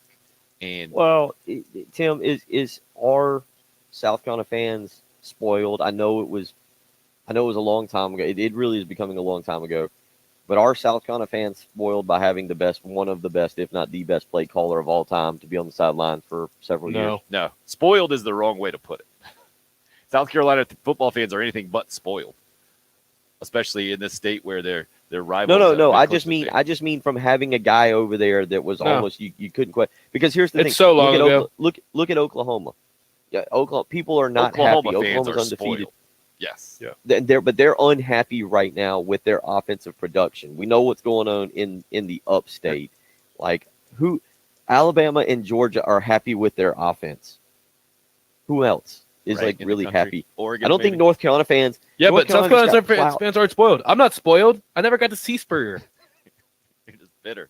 I was never a South Carolina fan for him being around. It's just you had Spurrier when the Spurrier offense was clicking. Like it was so much fun to watch. But like, look up the road at North Carolina with Phil Longo and Sam Howell right now, right? And they're not happy with their offense. I mean, they got bludgeoned by Georgia Tech on Saturday. I feel like that was a game over the weekend that a lot of people missed because there was other things going on. But what happened in North Carolina on Saturday in Atlanta, getting walloped by Georgia Tech, is kind of gone under the radar. But again, that was an offense that with Sam Howell, people were talking about Sam Howell as a potential Heisman candidate. That's over. I mean, 45-22 on Saturday. Yeah, I'd say the larger concern, giving up 45 points to Georgia Tech as opposed to the offensive concerns. But, yeah, massively disappointing season so far for North Carolina. Put them in the same boat with Clemson. And my draft board. Oh, yeah, you had Sammy Howell. Sam Howell been hot and cold. Oklahoma fans already calling for Caleb Williams, for Spencer Rattler to get on the pine and bring the freshman in. Malik Willis is probably number one right now. Wow. That is something. And Anthony says Coastal's the best team in the Carolinas. It's a crazy world we live in right now. No doubt it's a crazy world. We kick off the second half of the show, let you hear a bit more from Shane Beamer, his weekly press conference. Thoughts yesterday. That's coming up next. It's the early game here on 107.5 The Game. 107.5 The Game is omnipresent and free of charge. Free of charge. In your car. Free of charge. Online. Free of charge. On the app and streaming on your smart speaker. Free of charge. 107.5 The Game. Oh, man, the house around my house yesterday, absolutely nuts there. The 1.5-year-old. He's hit the terrible twos way early, and then when food gets involved, forget about it. And then it usually ends up on my floor. That's why I really appreciate the pros over at Zero Res Carpet and Air Duct Cleaning that much more these days. What Zero Res has done at my house, I know they can do for you. They're keeping my carpets cleaner. They've really refreshed the tiles in both the kitchen and the bathrooms.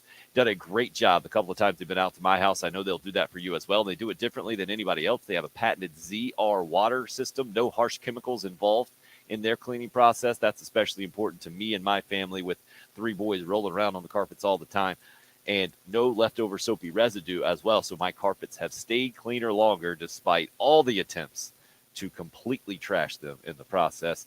ZeroResColumbia.com is where you can go and book your appointment today. Only $119 plus a free hallway. When you mention me, Tim Hill, give them a call at 803-262-4020. That's Zero Res. Spell it backwards or forwards. It's the right way to clean. There.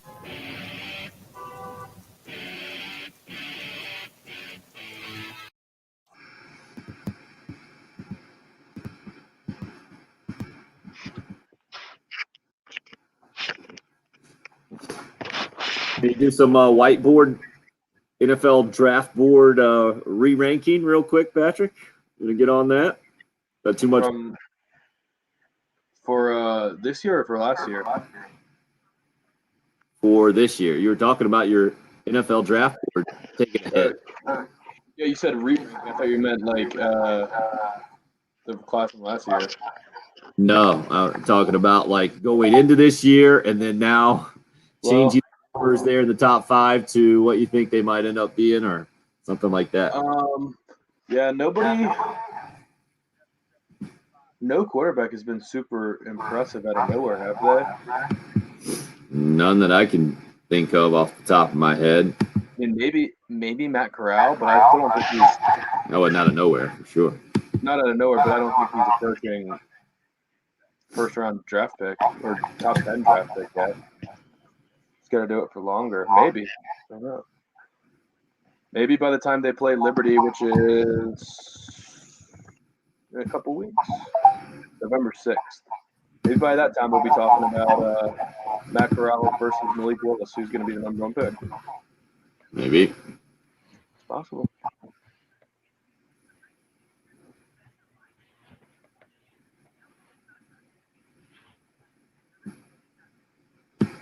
No rookie quarterback has looked very good in the NFL yet.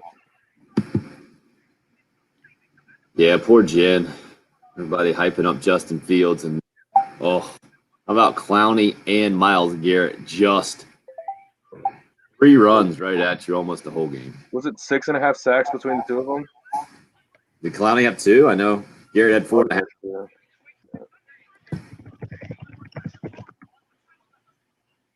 I had 2. You got Jordan Davis in your top 5? Craig is asking. No, he's got to do more. He'll be a first rounder, but not top 5. You can't just have a run stuffer in top 5. Right. When's the last time a defensive tackle went that high? I can't remember one. Kinlaw went what? The top one recently, what was Derek Brown? Was he 10? I think maybe like 7 or 8 for the Panthers. 7 or 8, yeah. I didn't see that, Travis. But yeah, that's basically what. Well, foregoing his senior high school year, I don't understand. Quinn Ewers did. No, Quinn Ewers just reclassified. That's different. If you forego it, it means you're just hanging out in high school. I thought a running back did that, but But in the middle of his season, Travis, that sounds. We need more details on that. Let me look it up. Evan Stewart, huh? I'm guessing there's an injury involved or something. Yeah. So Clowney had 2 sacks on Sunday, and he only had 3 sacks since he left the Texans. he's foregoing the rest of his season, opts out of the remainder of his season. So wasn't there a running back that did that too? He just didn't play this year. Yeah. But why did he announce it now is my question.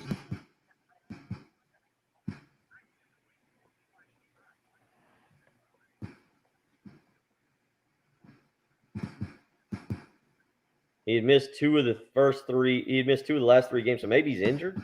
Right. Where is he going to school?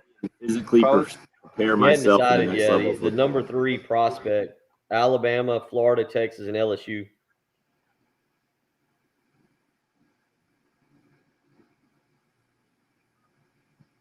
All right. What do we got to do here? Let's do number 4. Okay.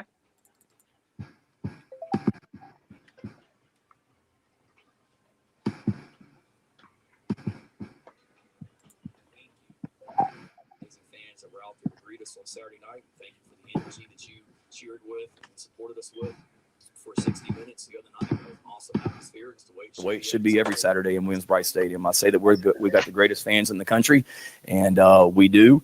And we got to do it week in, week out. I'm sorry that we didn't perform better for you overall as a team on Saturday night, but we are working our butts off day in, day out as players and coaches to get better, to be better this week. And we need to against a really good Troy team.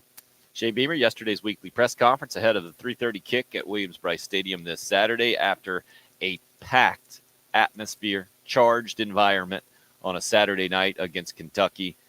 This one is a challenge from a fan and environment standpoint in a lot of ways.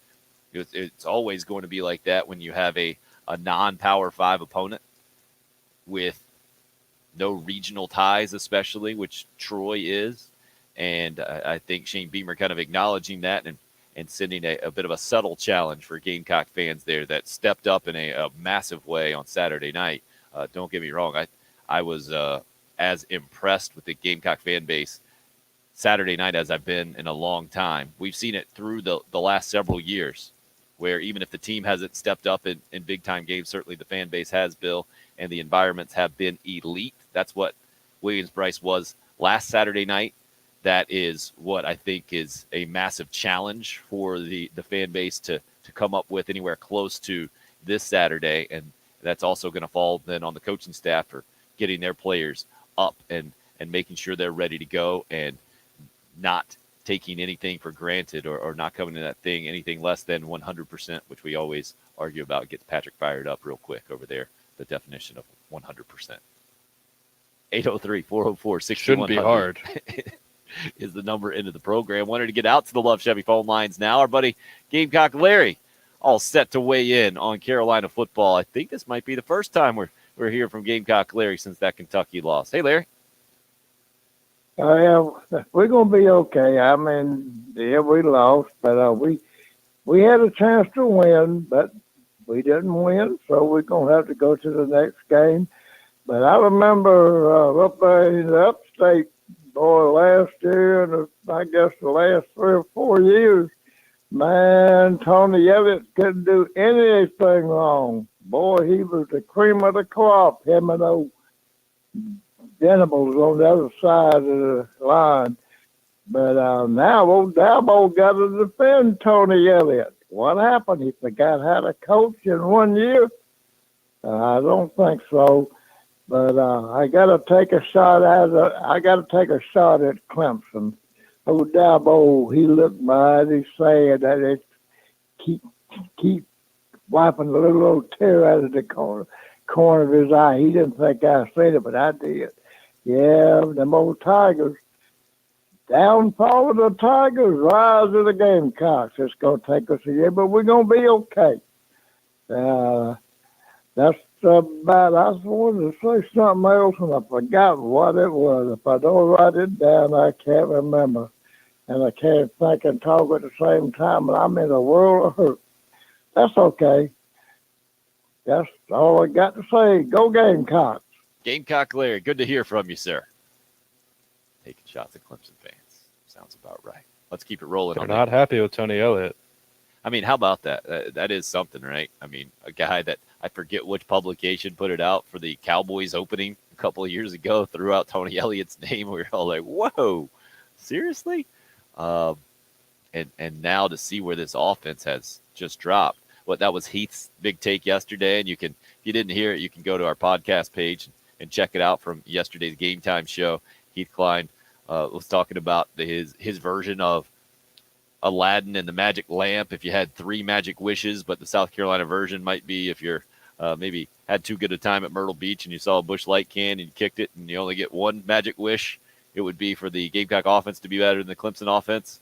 And that's what's happened from a statistical standpoint 4 games in, except both teams are down way past 100 now out of 130 in major college football from an offensive production standpoint. I don't think anybody saw that coming on the Clemson side. On the Carolina side, Bill, that's where I get a little bit confused about the expectation going in, and then that's kind of what we were talking about with Ray a little bit earlier on the Love Chevy phone lines. Right now, I want to talk to Carl at 803-404-6100. Morning, Carl. Morning, guys.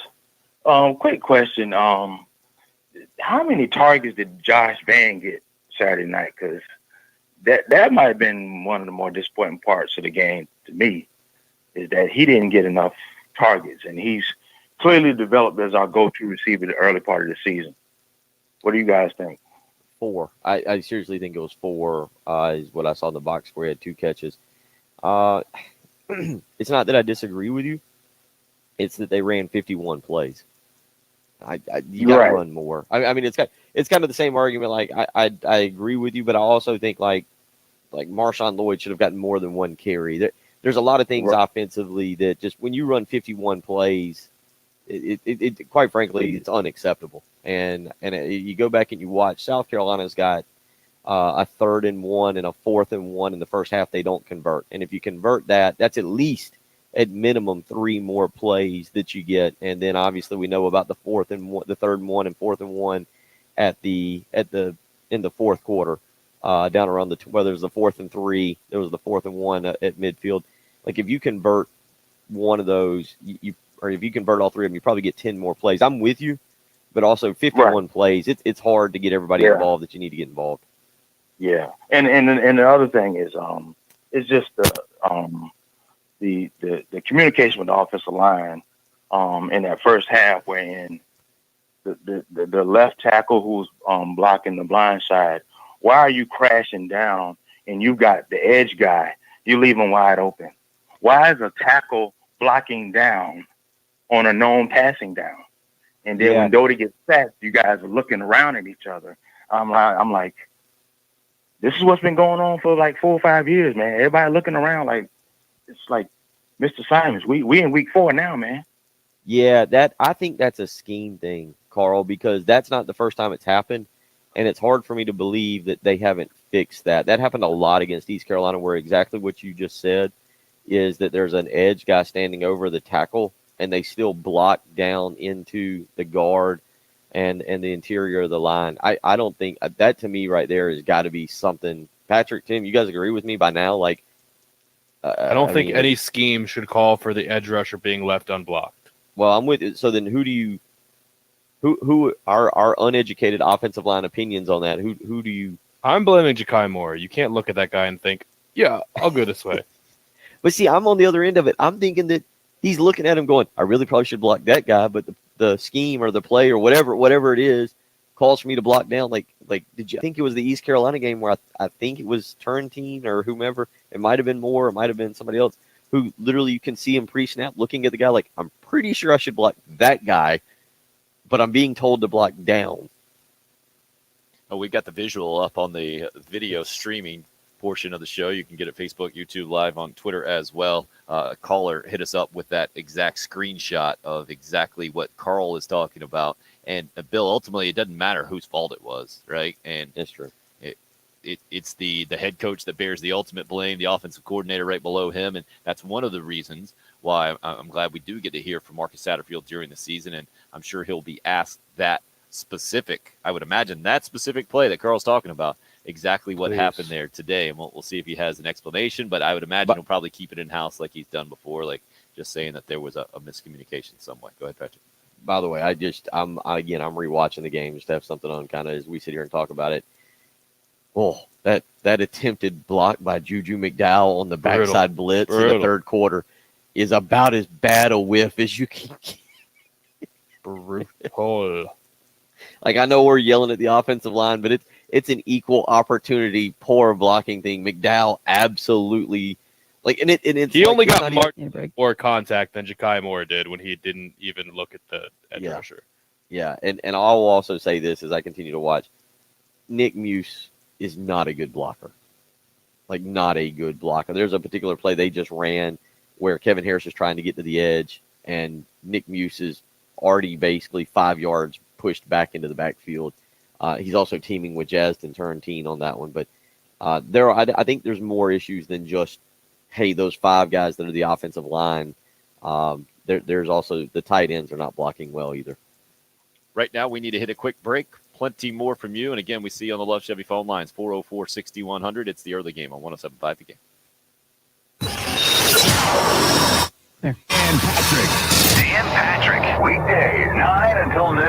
On 107.5 The Game.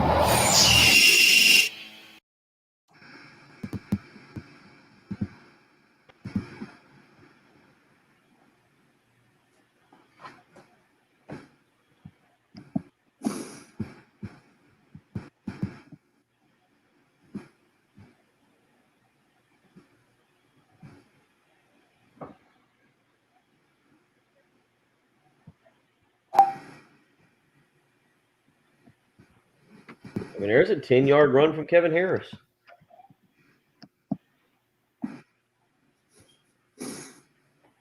Where's South Carolina got the ball at right now? They're inside the 30. Is this the drive where they went for it? This must have been the drive they went for it. We should do this all season long, Patrick. Every single day, Bill rewatch. It's on a loop. The game from the week before, just to tick you off. That missed block by McDowell is wild. Like the backside dude, like Patrick said, the backside dude comes in and he just like fakes right, and McDowell just dives right to block him, and the dude goes left and goes right around him. I mean, it's. Trey's got a good line on it. Says, "I've never seen someone so elusive be so easily eluded." Yeah, I mean, it's semi reminiscent of Deion Sanders. Like, what was that famous play that he had where he like dove at the guy's feet and came up like 3 yards short because they said he never liked to tackle?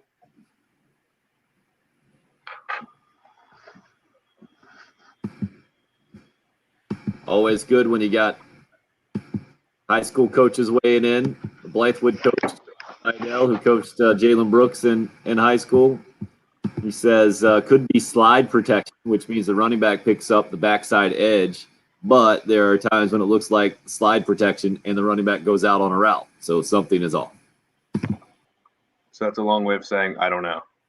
Anthony, I agree with you. It's just that there's nothing else on television. There's no golf to get into this week to sit here and watch. There's nothing. If your running back is assigned to block the edge rusher by himself, figure out something else because that's not going to work. Like there's nothing else to watch here in the morning for me. I've kind of gone away from the CNBC. I can't listen to what they're saying, and I'm tired of just watching it right now. I just found out that What We Do in the Shadows is back on. I didn't know they released season 3. Yeah. Did you and I talk about? Are you going to watch that Squid Game on Netflix? No. You're not? No. That I saw about 30 seconds of that. Not going to do it. One, I don't want to be creeped out. And 2, I don't want to watch dubbed television. I hate it. It bothers me. Is it? Yeah, it's a Korean like show. Korean or something? Yeah. They speak Korean, but then have people speaking English over the Korean voices. Yeah. Not a kung fu guy there, Patrick? No. And, watching them with that doll's head spinning around and, like, playing red light, green light, and people getting shot. Nope. Apparently on pace to break some of their streaming records, but they won't be getting any of that from me. Nope. You'll show them. That's right. You know what I found out last night that I find truly disturbing and depressing? Hotel Transylvania 4 came out, and it doesn't have Adam Sandler in it.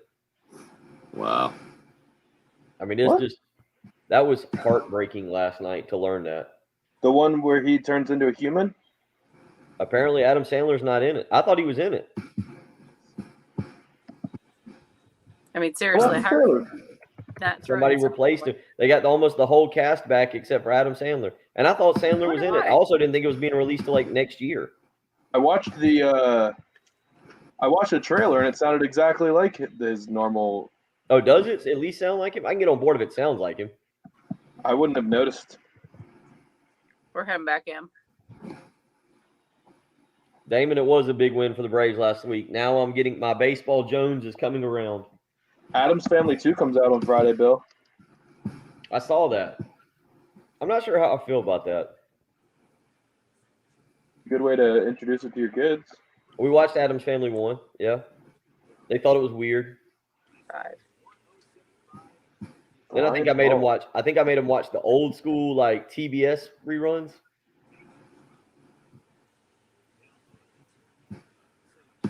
I made them. It's like you tied them down.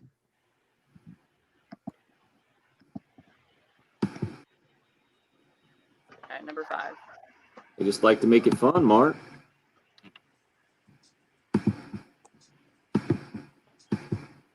Bad in a lot of ways the other night, but there was a lot of good as well. And I think our players realize how close we are, and it's frustrating that we weren't able to get over the hump the other night. But, I'm not going to all of a sudden make rash decisions off of 4 games. Do we need to play better in certain areas? Absolutely. I'm not denying that. But we're 4 games into year 1, and we have a good plan for how we're going to get this thing going. And you certainly, week in, week out, you do what gives you the best chance to be successful. But we're still in September and have played 2 SEC games and 4 total. Going in here and just blowing up everything after 4 games. We got good coaches, we got good players, and we got to perform better. Shane Beamer, yesterday's weekly press conference. It's on the offensive side of the ball that Gamecock fans demand better, to see that there are good coaches there, because defensively, there are basically no complaints right now through 4 games. Is that fair, Bill? I think all the attention is over on the offense, and not just the lack of production, but also kind of the glaring mistakes that we were just talking about in the last segment, where a bunch of you have hit us up. Like WM on the Cool Care Heating and Air text line says, if the offensive tackle is in slide protection to the field or boundary, the running back has to be responsible for the backside edge rusher. The pass blocking scheme is not coordinated. And that, of course, falls on the offensive coordinator, who will speak later on today, in Marcus Satterfield. I would imagine the tone or the questions, the question and answer 45. back and forth today will be a little bit different in his session than for defensive coordinator Clayton White or even special teams coordinator Pete Limbo. What do you think, Bill? Yeah, I do wonder, and I'll bring it up. Like, 30. Everybody's happy. Like, defense did give up 240 yards rushing. But that was virtually it, right? 100 yards passing. I mean, Yeah, but I mean, that's still a lot of rushing yard. I don't know if we consider that good or bad. Are we glossing over that because the offense was just 15? 16 points, One thing to do- 3 turnovers. You got to give him credit for that All right. too, right? Okay. Who cares about this? Yeah, we do. those I'm just asking. numbers. It ultimately comes down to the scoreboard. Oh, what a cliche to end hour 3 on the way. This is Todd. Listen to the home of the Gamecocks, 107.5 The Game, WNKT, Eastover, Columbia.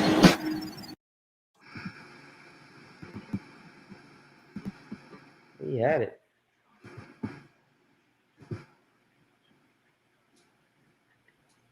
It's the first time I've rewatched that play. You're not the first one to put that one out there this morning. I think Anthony hit us up with that earlier. Yeah, Anthony. You can make the case. This is pass interference. He grabs Brooks' left shoulder before the pass is there and pulls his arm back.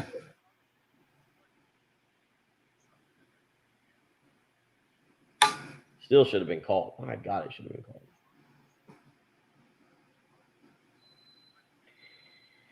I disagree, Alan. Well, you might have thought that you had a little bit more confidence in the offense than the defense going into the season, but I don't know anybody that was real confident about either side of the ball. I don't know what you would base that on. Hopeful or optimistic is one thing, but confident. Bill, what about you? If you would have had to put money on which would be the larger issue for Carolina football a month into the season, offense or defense, where would you have gone?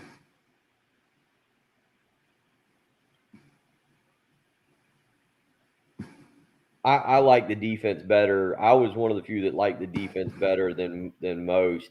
We just didn't know anything about the wide receivers. And I think the question or the problem is, did we just naturally assume that the running game was just going to crank out? I think we did. That's all. We just naturally assumed that the running game would roll, but the passing game would be non-existent.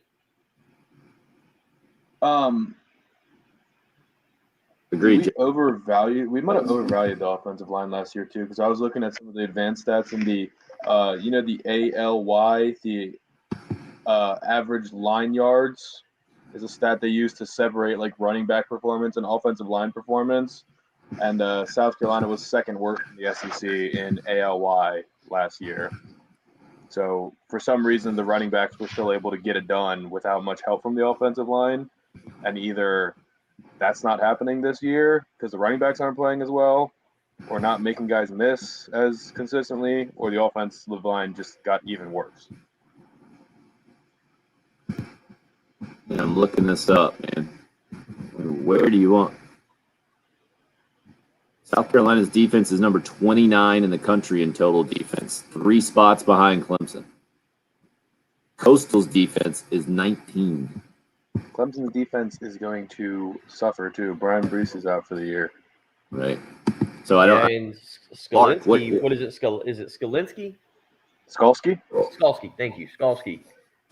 He's only been there 12 years. For about 4 He's got to stay there 20 more years for you to get the name right. Skalski, but he's out for about 4 weeks. I thought Will Shipley broke his leg. Yeah, that was brutal, wasn't it? It got rolled up on. They're expecting him back this year. Incredible.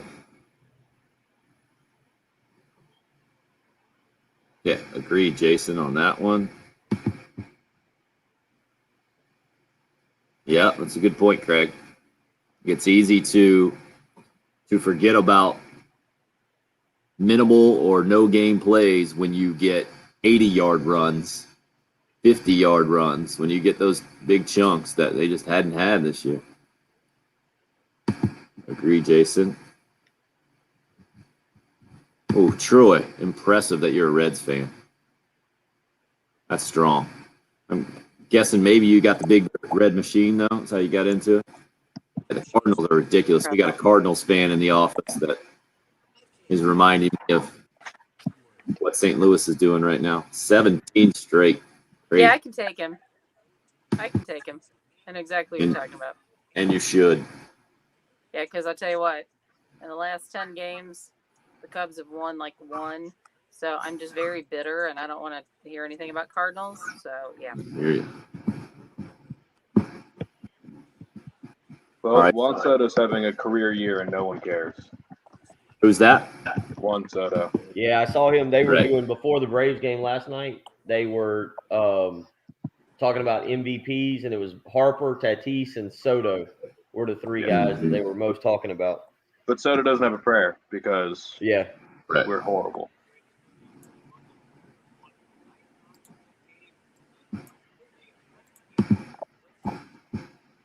And Max Scherzer hasn't lost since he's been in LA, I don't think. All right, guys. Take away East Carolina and the team that's on deck for Carolina in the last two they've played. You guys want to guess Georgia, Kentucky, and Troy where they are in total defense this year? It's like top 10, isn't it? All three of them are in the top 10. Kentucky 9, Troy is 4, Georgia is 1. Just talking about giving up yards per game. But outside of Liberty, that Troy schedule is right. Still just a few accidents out there to let Well, you know. Southern about. Miss, 277 Southern, northbound at and Park who was the Lane. other one? Louisiana Monroe. Monroe, right. Clemson Road. If it doesn't matter, Mark, if Freddie Freeman doesn't come back to the Braves, either one of those, I guess you probably say the Dodgers since they're in the National League, but I don't think the Braves will do that. I think they absolutely will sign Freddie, and he can kind of name his number. 277 northbound at Park Lane working.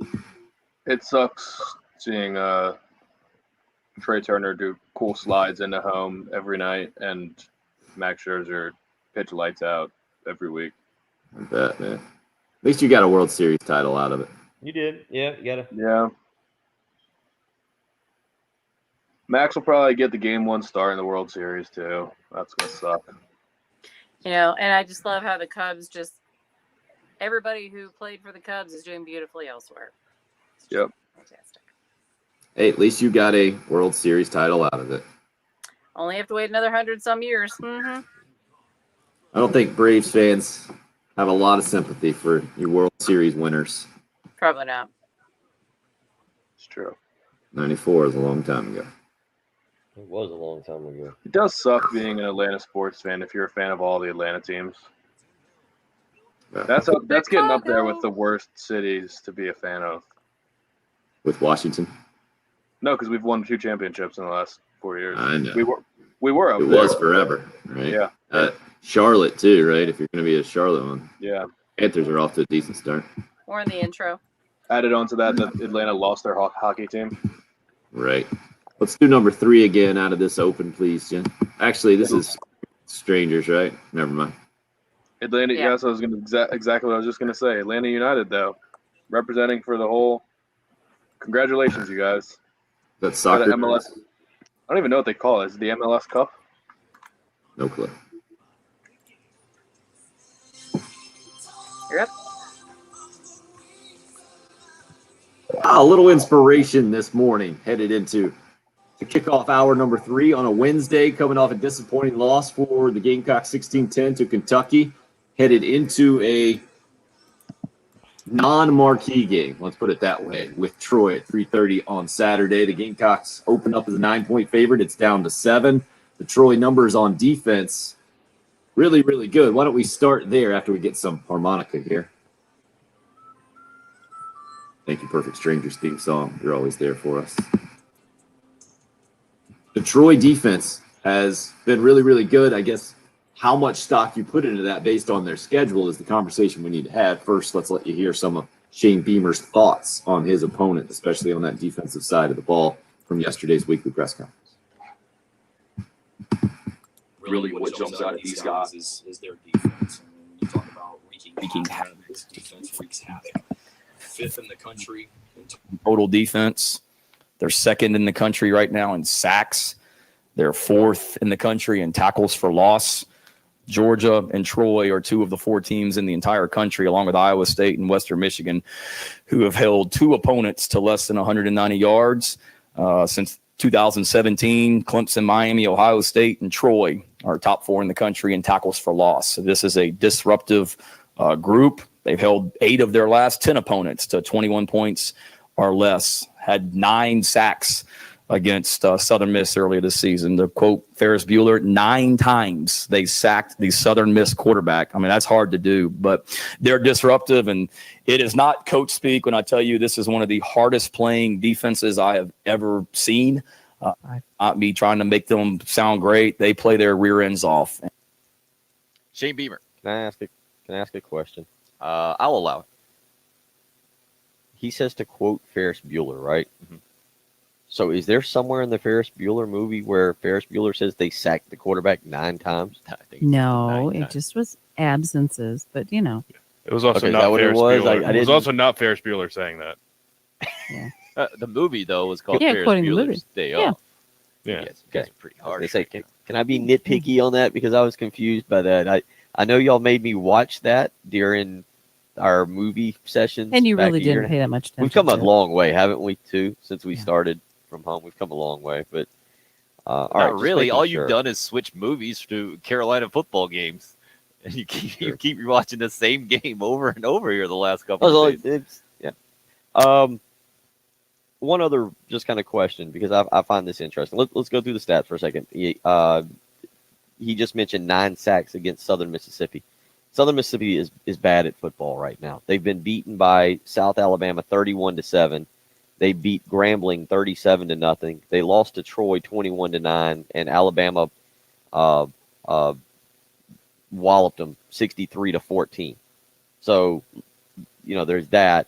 Troy's level of competition right now has not been elite. That Liberty game is the one that stands out to me. 21-13 was the score in that game. Malik Willis, the guy who I think, if you're listening on the live stream, Patrick, did you say you think he's the number 1 quarterback maybe in the draft based on how everybody's played, or you?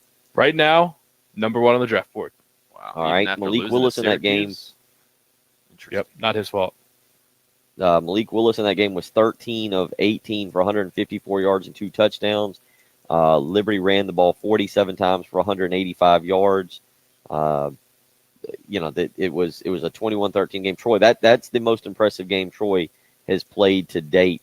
And again, in that ball game, Hugh Freeze's offense put up 339 total yards. The time of possession was wildly lopsided in favor of Liberty, 39 minutes to 21 minutes. So, you know, that's the one you kind of look at if you're gonna point to Troy having a really good defense. But other than that, right now, who Troy has played doesn't jump out at you. Louisiana Monroe's really bad. Southern's an FCS team. So I understand where Shane Beamer's coming from. And it kind of brings me to my next question for you guys. As we listen to Shane Beamer now, does he skew more Lou Holtz with building up the opposition? Oh yeah, this is where you were out the day that Patrick and I were talking about this, and then Shane Beamer even commented on that. I think in last week's Carolina Calls. Didn't say that it came from our show, but maybe I'm just being overly sensitive here and thinking that it absolutely did. But it 100% came from our show. His wife said exactly. He said his wife told him exactly what we said during the show. Right. Yeah. But I think this is more typical college football head coach talk, and all those years of Steve Spurrier not being that guy got us conditioned the other way. And Will Muschamp wasn't really that guy either. That really talked up the opponents, as a lot of college football coaches do. But I heard Shane Beamer almost catching himself there as he's saying this stuff and thinking the other side of it is like, this isn't just coach speak. And that always gets my antenna straight up, right? Like saying, even the coach knows this is a bit of coach speak. Got it. But you're right, Bill, putting this thing in perspective, those 4 opponents that Troy have played, not going to be on anyone's list of at the top of strength of schedule. So how much stock do you put in the numbers that Troy has put up on defense? I'll say I put in a pretty good degree of it. Like 4 games in, you get a pretty good sample size of what a team is. And it helps. It's more helpful when you got a team like South Carolina that's played kind of all levels of opponents in those 4 games and kind of run the gamut. But I think Troy has played enough to definitely establish themselves as a defensive tight team that has offensive struggles right now. I mean, if this offense has struggled against those 4 teams, the Carolina defense has got to be licking its chops. And what we just saw against a Kentucky offense that, I don't know, where do you guys rank the Kentucky offense? I know, Patrick, you were high on Will Levis coming in, and you guys were talking him up, and then you guys were pretty high on Missouri going into the weekend as well. And I feel like both of those teams, Kentucky and Missouri, kind of got knocked down a peg from my perspective with what we saw over the weekend with how they performed, because I wasn't impressed with Kentucky on offense. I certainly wasn't impressed with Missouri's performance at Boston College. I don't know how anybody could be. What were you going to say, Patrick? Well, Missouri's offense is still fine. They still scored 34 points. They just can't stop anybody. So that is the one I mean, you feel good that South Carolina's offense might be able to actually do something. I think their defensive line is incredibly undersized. I was with a Missouri fan all weekend, and that's what he kept saying, is that they lost their defensive lineman. Their interior defensive lineman transferred out, and they can be had any which way on defense. So their offense is still good. I don't think there's any issues there. Connor Bazelak still put up over 300 yards passing. So it's just that defense. Can't give up 450 yards to BC. Let's get out to the Love Chevy phone lines real quick. Get Joe in on the show. He's been very patient. Hey, Joe. Hey, guys. How you doing this morning, Bill, Tim, Patrick, Jen? It's always great to listen to you guys talk. Thanks, Joe. Appreciate the patience. I just want to I just want to make a few points, man. If I told you guys that we would have how many turnovers do we have so far this year? Offense or defense? Oh, I think it's defense. Up to 8 or 9. I'm not sure which. I think it's definitely 8. Okay, I'm going to ask you guys a question, and I'll let you answer when we get off. If I would have told you that at the beginning of the season that we'd have these many turnovers, what would you guys say? Just hold that for a second. Now, for the offense, guys, we weren't predicted to win but 3 games this year. Okay, we were given a quarterback that came from helping us make our offensive playbook. He was thrown into the fire. He did what he had to do. Now, the quarterback that we were expecting to have, he ended up getting hurt. So now the coaches have to scramble to get a playbook fixed for 85% Luke Doty. That's what they had to do. I thought he did a great job considering his mobility has been, hampered by his injury. Now, what I did see them do to help Luke out was that they hurried up the offense. They're trying to do things to make the offense better. They're working with what they're working with at the moment. I think we'll get better. I truly do. But fans, let's have patience. It's 4 games into the season, man. You guys didn't expect the man to fix it in 4 games. I mean, look what the past coach did. He left us jacked up. But I see a culture that's building right now with Shane Beamer, man, and I love it. I'm a Gamecock fan, diehard. It runs through my blood. So people, quit freaking out, man. Be patient and look at what he's trying to do. Look at the things that he's doing to help the offense get better. He's moving around Rico. He's moving around Rico McDowell. He's making things. He's trying to do things to make the offense better. Right now, it's just not working like he wants it to. Now, let's not forget that our quarterback is not 100%. Hey, guys, I love listening to you. Have a wonderful week. Go Gamecocks. Joe, strong. It was strong. Only slight points off for Rico McDowell instead of Juju McDowell. Rico Dowdle, the combination, it happens. We'll give you the benefit of the doubt on that for sure. I mean, you were 4 for 4 just with the welcoming or the greeting to Jen, Patrick, Bill, and Jen. Well done, Joe. Bill, your thoughts on what Joe had to say there? Looked like you wanted to say, and just for clarity's sake, Gamecocks have forced 10 turnovers and have turned the ball over 6 times, which is, I just looked it up, nationally, that is tied for 16th right now in turnover margin in the country, +1 per game. Oregon is ridiculous. They're +3. They've forced 13, and then they've lost. They're +12. They've only lost 1 turnover all season long. Seeing if anybody else. Louisiana Monroe also up there, tied for 2nd in the country. Maybe one of the reasons that they ended up winning that game for sure against Troy last week. Go ahead, Bill. Now I'm trying to go back and remember everything he said because I did get stuck on Rico McDowell. Yeah, I'll get you. But there is an element. Look, I'll be interested to see this weekend if they stay with this more. I don't know if you labeled a hurry up offense, but instead of huddling and going to the line of scrimmage. I personally will be disappointed if they go back to the huddling. I liked what I saw, at least from the offense there with getting the line of scrimmage. I thought it was a slight improvement. How much more are they able to focus on certain things that worked last week? There were running plays that worked. They didn't execute. South Carolina did not execute. And quite frankly, if you want to, you can put more of the blame on execution on the players than on Marcus Satterfield, because you got the 4th and 5 play. It is there. It hits Jalen Brooks in the stomach.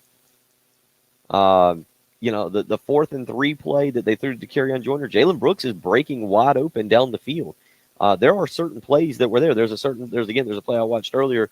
There was a bad snap to Luke Doty that derailed a play. There are certain things that the one that we talked about to the Juju McDowell just simply whiffing on a backside pickup block on a blitz. But yeah, maybe there shouldn't be play calls where Juju McDowell is forced to. Well, and this is where I'll admit I don't understand. Is that where McDowell is in there because Montario Hardesty put him in there? Is he in there because Marcus Satterfield? That's part of the rotation. And you're right. I guess when they get to the line of scrimmage, that's where maybe Satterfield has to see and say, "Oh, wait a minute, this is the wrong running back for, picking up a guy coming at the quarterback." That kind of stuff is a little bit too technical for me, so I'm not sure on that. Let's keep it rolling. Love Chevy phone lines, 803-404-6100. Derek up next. Derek, go ahead, sir. Hey, guys. Good morning. Appreciate the show.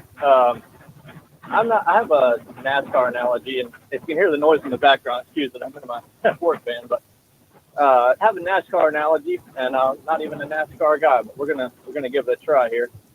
The Gamecocks started out this season a lap down, right?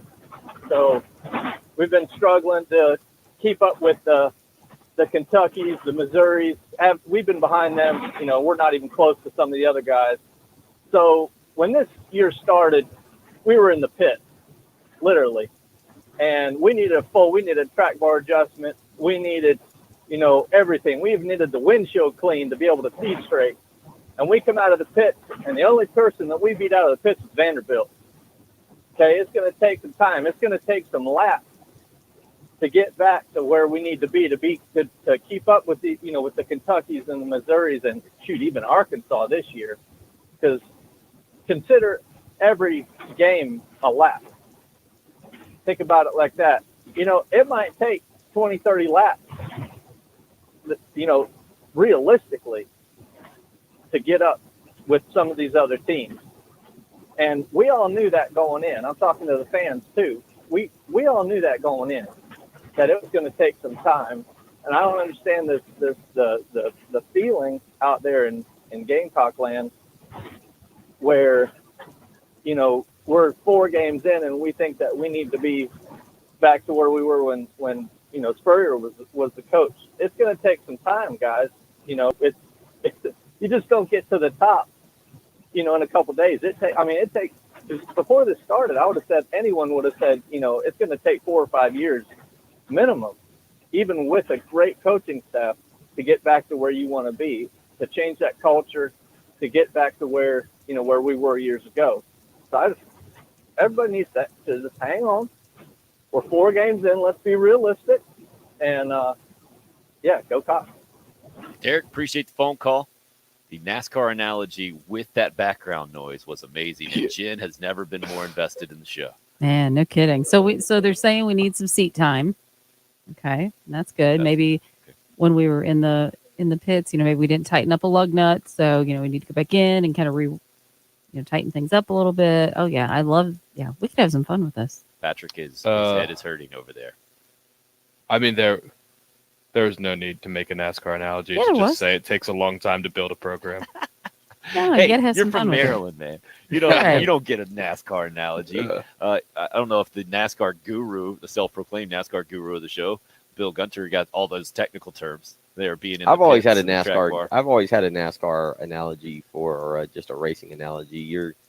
your football team is like your car, and you take it out and you drive it on Sunday, you see how it does, and then you put it back in the shop all week and you tinker and you upgrade the motor and you figure out what wheels you put it in the shop and you work on it all week, then you take it back out on like, again, the NASCAR would be Sunday, football would be Saturday, and you run it again, you run your race and you see what your car can do, and then you take it back in and you try to build off of what you did. And that's what South Carolina's got to do. There are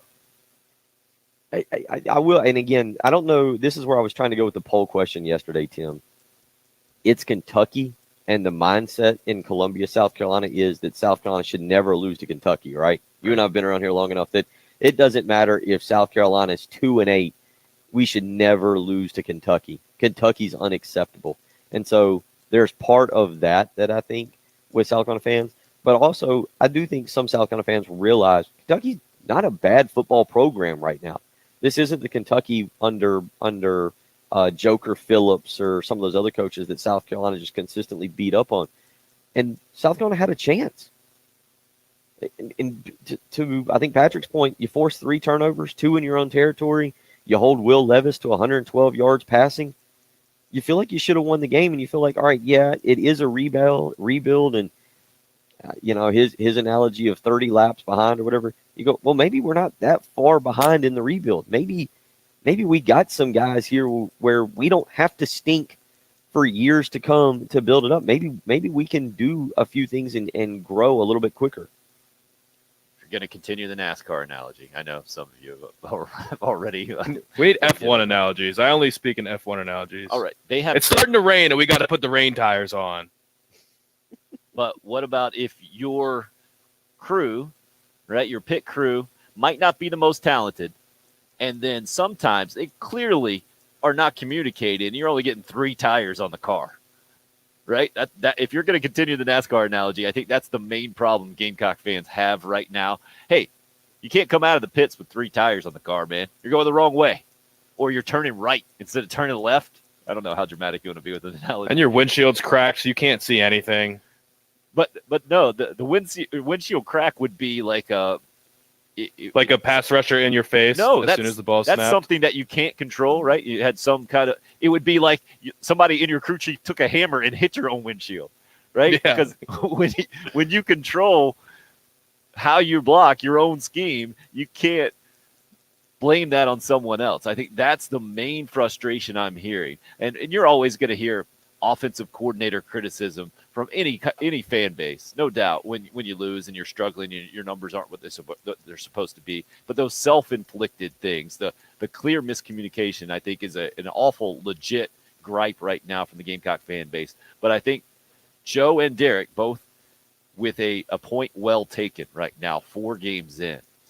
The old Aaron Rodgers relax and take a breath and got to understand the expectation coming in. I think Derek and Joe probably both understand it too. There are some delusional Gamecock fans out there, just like there are delusional fans in every fan base that had Carolina winning 8 or 9 games or dreams or hopes anyway. And you're probably just seeing on social media or hearing on 107.5 The Game some of that frustration that those dreams aren't going to come true. But that's part of the beauty of college football, I think, in a lot of ways, that you can get yourself to that point and convince yourself that it's going to happen and this is going to be the year, no matter what, no matter where you started in the race, if we're going to continue the NASCAR analogy, which will end right now as we head to break. Let you hear a little bit more from Shane Beamer when we come back. Love to hear more from you as well. 803-404-6100. If you'd like to call or text, it's the early game here on 107.5 The Game. Live, local, and it's how we do sports. 107.5 The Game. Feel free to call and complain if you wish. You should call that radio station and let him have it. Remember, we are free of charge, after all.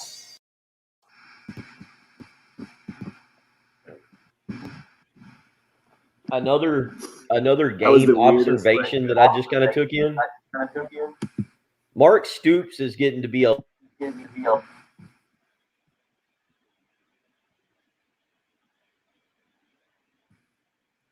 See how long he goes. Patrick, I think he knows. Started your observation. It's rude. Bill, it's a good thing for you. Patrick isn't the full-time producer. a lot of those hot takes. It looks like he's hot. He's quick on the button. I would have cut Derek off in about 5 seconds when I heard that call. That was a good hot take though. That was a funny hot take. You missed a good one. It had nothing to do with the game. It had nothing to do with the game itself. It had to do with Mark Stoops. His demeanor, was it Costanza No, I'm like? not gonna go back into it. You missed it. That was a good one. That's why I had the alligator, the T-Rex arms going. Kentucky is next to last in turnover margin and 4-0. That's impressive.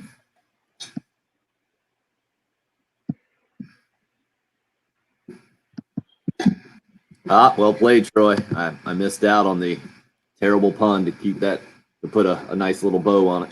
Yeah, I feel better about my Mark Stoops analogy now. Does that mean we have to keep it going, Chad? I think that's what that means. I'm not going to do that. You wit. You got wit on there. Sorry, I got muted. I got muted. It had nothing to do with the actual game itself. It was definitely a Mark Stoops.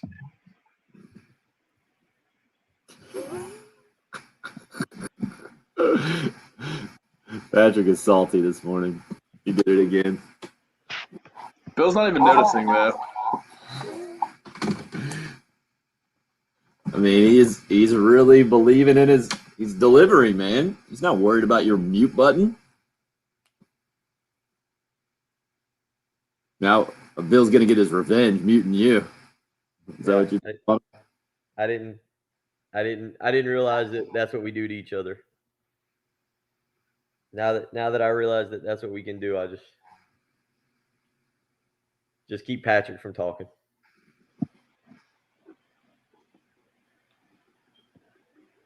I had already left the stadium when all this happened.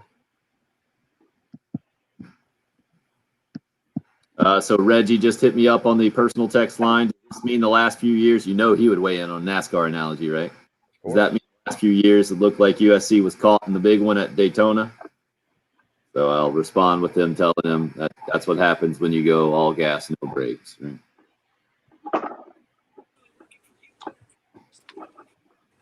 Was that guy on speakerphone? Is that why it sounded so bad? I think maybe just the hands-free device. Yeah. Being safe.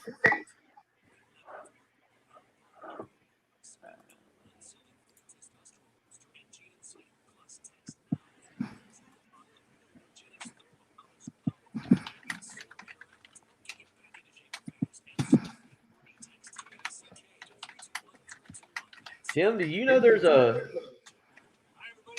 on YouTube television, I guess if you have something, you can hide all scores for this team. Have you ever seen that little tab where you can? No, that's pretty awesome. So if you're recording the game or something, you don't have to see it. All right. Yeah, I guess. Yeah, I don't know what that exactly is. Well, Chad, I don't quite get that one. I know. Troy didn't get it either. How big's your league, Trey? She was on game day as well this past weekend. She was, yeah. How many teams you're asking him, Patrick? Yeah. I bet Trey's in a 12-team league. I'm letting him sit in the 12-teamers. The 14-teamers, he got picked up already. He got picked up on Friday as soon as he got reinstated.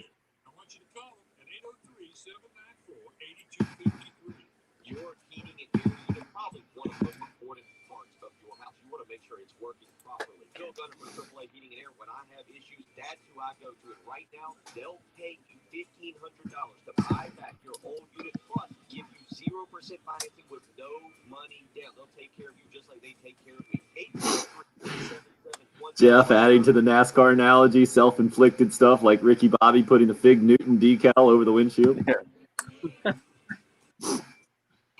This sign is incredibly dangerous, but I do love Fig Newtons.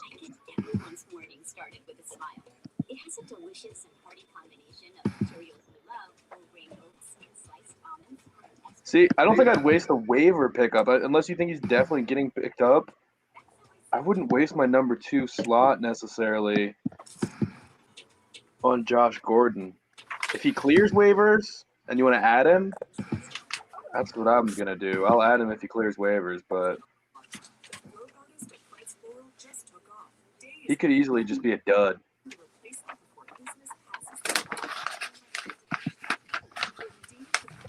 I will regret it if he goes off, though.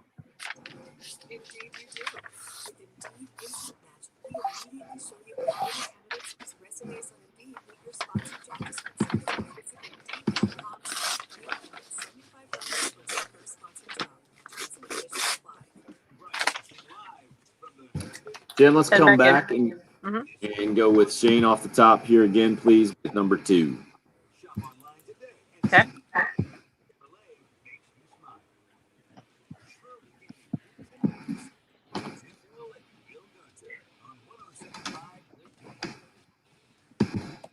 Good to hear from you, Glenn. What's CHS? Saturday night against Kentucky at all. Hit all 3 phases. And coaching certainly has to be better. But the real travesty in this whole situation would be if we didn't get better as a football team. We are 2-2. It is still September. The sky is not falling. We have to play better. We have to coach better. We've lost to 2 undefeated teams that are good veteran football teams, and we got a great opportunity this week to bounce back. We got a bunch of fighters on our football team that are staying together. We had a fantastic practice this morning, and we're excited to get back out there on Saturday afternoon and compete. That's what we love to do in this program, is compete.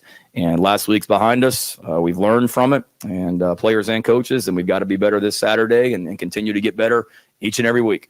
I told you guys when you guys asked me over the summertime and in preseason, what's a successful season? My answer was always maximize the potential and the ability of this football team, and that's still the case. And I don't put a win-loss record on it. I don't go in before the season and pencil in what games I think are going to be W's and L's. I expect to win every single football game, and I'm hurting and as disappointed as anybody that we're not 4-0 right now. But to maximize the ability of this team is to continue to get better, and that's what we're doing. You guys hear a little Nick Saban in there? I feel like I heard a little of Nick Saban, like, as I keep talking, I'm just getting angrier myself, and I'm going to get that out there. And, I mean, he did it in his own way, Shane Beamer, yesterday's weekly press conference, but I got a little Saban that time. Maybe it's just are you referring to the emphasis on compete? I know. I was going to say, I like his inflection, because earlier, did you notice these guys are going to be working their butts off? He really held, like, the B at the beginning of butts off when he was apologizing for the fans. Maybe it was the inflection. I don't know what it was exactly. Earlier, we had the comment from a listener about edgy Shane Beamer is the best Shane Beamer or something like that. You could tell. And he mentioned it as well. We'll go back to his preseason comments, right? He was asked about his mindset going in or how he was approaching things and being kind of cool and calm and collected. And he said, well, if we lose on Saturday night, I can't guarantee that I'm going to be coming in like this on a Tuesday weekly press conference. And there it was. And to me, it's a tough spot as a head coach, a guy who is in charge of the messaging, to do what we just heard Shane Beamer do. And I think he did it about as well as you can in his position, Bill. Express frustration and disappointment in losing in a game you clearly could have won. And also zoom out and have a handle on the big picture and understand that your job now is to make sure that old cliche, right? Make sure one loss doesn't turn into 2, and that you have the team immediately refocused in a big time dangerous game where you really do have to make sure your players understand that Troy is coming in, and it's going to be their Super Bowl in a lot of ways. When the Sun Belt teams comes into an SEC stadium like Troy did to LSU a couple of years ago, I mean, they're going to not be the same level of motivated that they just were against Louisiana Monroe and lost that game over the weekend, which I think is also another reason why the old danger sign will go off in all around the Gamecock facility for sure. It was gonna happen anyway, but I feel like it's going off in a major way right now, knowing the environments around both these programs coming into this game, Bill, on Saturday afternoon. Yeah, I again, just kind of looking at Troy's record, They held Southern Mississippi, who's not very good at football, to 154 yards. Southern Mississippi threw for 155. and had -1 rushing yard. And then they also held Southern to 189 yards. And Southern's 2-2 on the season, and one of those 2 wins is over Miles College. And I'm still trying to track down where exactly Miles College is located here in a few. Benedict. I believe I've seen them play basketball a few times. Okay, all right. So, Fairfield, Alabama. This is a game I think that South Carolina's they're favored by a touchdown. I'll probably, when we do our picks on Friday, I'll probably take them to cover. But we do want to see him when you hear Shane Beamer say those things, compete, and how he kind of emphasizes that. I will be interested to see how this team plays this weekend. What kind of motivation that the coaching staff can get from them, and then also, guys, to an extent, what the crowd looks like. 65,000, maybe 60,000. It's not a noon game, so you can. It's not like you have to get up early and get out there. You can get out there. It should be a beautiful day. I think it's like 85 degrees. Shouldn't be one of those sweltering late September days. I know it'll be October 1st or October 2nd, but it shouldn't be brutal. It should be a nice day to go watch football. So I'll be interested to see what the crowd is as well. Patrick, you perked up at that comment, or you made a move over there? You disagree with? No, I was just reading text. No, I'm just good. Who's texted? Who'd you get on? There's a bunch. I was interested in Brad from Belton. Says maybe it's not a bad thing to have growing pains early in the season. A conversion here, a pass catch there. The Gamecocks are 3-1 with momentum and buzz around the program. Maybe that early adversity will lead to some fourth quarter wins against teams like Auburn and Missouri later in the year. Not saying we're going to dominate the month of October and November, but I'd rather finish strong than start strong and fade out. We've seen that quite a few times around here, and certainly the schedule on paper kind of lends itself to that. Patrick, I think you mentioned that you felt like the Gamecocks would get to 5-2 and then have a 5-game losing streak as it looks on paper. Certainly within the realm of possibility and still a possibility to happen. Ryan skewing positive as well this morning. Says, after watching the Kentucky game, I actually came out of it thinking we're closer than I thought. We're a fairly young team, basically freshman quarterback. A lot of key players will be returning, a few transfers from the new portal, and we're seriously competing with some of the best. Yes, it's going to take time, and we need to be patient, but we aren't that far off from being relevant again. And when you get that sign, that sound effect in on the text, that maybe there's something else at play there. The only thing I disagree with Ryan there is about a fairly young team. I think it's a pretty experienced team by and large. Maybe some unproven guys, but I think if you just look at guys on the roster with playing time and from a years in the program perspective, it's a pretty experienced team. Bill, would you agree with that, or are you with Ryan about the fairly young kind of way he described it? Unproven. You would agree that the secondary is basically unproven. Wide receivers unproven, but Josh Van's a senior. Jalen Brooks has been around a little bit. DeCarrion Joyner's been around the program a lot. Nick Muse is an older guy. So I don't know if I would say young in terms of freshmen and sophomores, but unproven guys. 803-404-6100. Looks like Hank is up next on the Love Chevy phone lines. Go ahead, Hank. Hey, fellas. Good morning. I kind of agree with some of the callers that we're going to actually exercise some patience. But when I heard you talking about the offensive line earlier, there's two things with the offensive line that I've kind of focused on is that, one, we with the offensive line, you get one person like Turntine or Moore, who whips on people, and then normally the assignment is that the line is a mess. And I haven't seen many pressures coming from the right side of the line. But one of the things I think with the offensive line, I'm just going to use the kind of golf analogy. They were doing the scheme under Wolford, and now it seems like they're doing the scheme under Atkins. And it seems like they're going to have to take some time to really get the communication down and really get that scheme together, because whenever you have offensive linemen switching teams like that, it's kind of like when you try to switch your golf swing or your driver swing or stuff like that. You can go from a line that looks solid or a golfer that looks solid, and when you're switching your swing patterns or whatever in golf, you could look just like a total mess. I remember when Tiger Woods switched his driver's swing, the guy was one of the best in the world. It was like he didn't know what he was doing. And so that's what the offensive line reminds me of sometimes when I see them. So I just want to throw that out there, and it's a great show. Appreciate the phone call, Hank.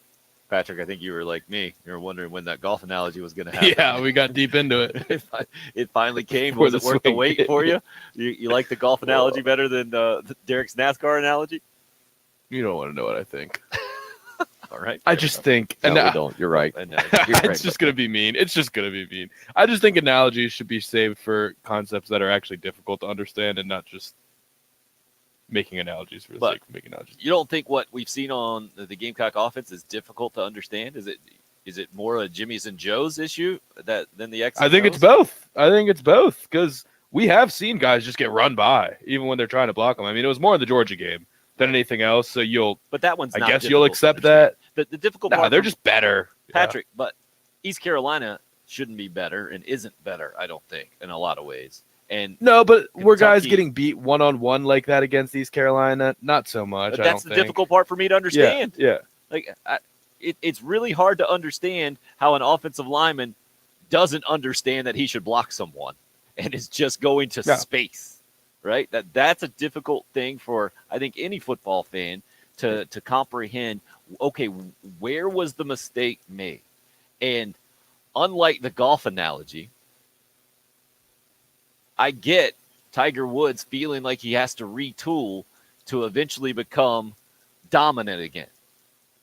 Carolina's not that at all, right? They had to make a switch for it's more of a swing coach as an actual swing, right? They switched the coach, the philosophy, the whole thing. And I understand it's early on in that process, but those coaches also understand have been very clear, right? They're not taking too much into a game to where it should be overly complicated for their team. That's part of their job, is to make sure that all the players understand what they're supposed to do and they go out and do it. You don't want to give them too much. You don't overcomplicate things. And you had an experienced offensive line group coming back. So I would have thought of any group, especially when compared to the defense, and a bunch of newcomers in the secondary. And we saw a bunch of miscommunications last year that led to big plays. You've seen the opposite from the defensive side of things. Carolina's one of the best in the country at limiting big plays. And Clayton White, what he's done with a bunch of newcomers back there has been really, really impressive. Well, you had a bigger advantage on the offensive side of the ball, on the offensive line, with experienced guys. And seeing them not knowing what to do or having some major mistakes, I think is a hard thing for me to understand. And I think a lot of Gamecock fans at this point. And we'll be really interested to hear more from Marcus Satterfield today and then see the play on Saturday, because that's where it really matters. Not the explanation necessarily. That helps. But then you got to see it on the field, and that's where Shane Beamer's talk about improving has to be seen, I think, and has to happen this week, especially for Gamecock football. If they come out, because it's Troy, if they come out and have 400 yards and score 4 touchdowns, get into, say they score 31 points, does everybody all of a sudden feel better, or does everybody say, no, it's Troy? Doesn't matter. Well, yeah, everyone's going to feel better, but we'll feel a lot better if you start seeing changes. Like that's where I go back and forth on this, like to Ryan's text where he said, we have room to improve at the end of the year. And Joe was making the point earlier when he called in that you've got time to work this out. And as long as you're playing your best football at the end of the season, then that's all that matters. But I just worry about like, how many changes can you make in season? Like, sure, you can iron out the kinks and fix the communication errors on the offensive line, but you can't just put in a whole new offense and say, well, looks like the offensive line sucks, so we got to do this now. We got to work. Ball's got to be out of the quarterback's hand immediately. We're going to have to do RPO. We're going to have to do this. And you don't have time to do that midweek. You can't just add a ton of new stuff to the playbook. This would have all had to be in the offseason, in the summer. And Tim, what you just said about not wanting to bring too much into a game week to overcomplicate things, like that is good on the surface, but if things are going poorly and whatever you brought into the game plan is not working, you don't have time or space to adjust. Like you have to have an alternate plan if things aren't working. So I'm kind of confused on that. I just think I don't know if it's simplifying. I feel like that's always the easiest thing to say. Well, we're just going to simplify the offense. We're just going to simplify it, and and run 5. I think Beamer said that yesterday. Run 6, 7 plays. Some of it we have to put it on.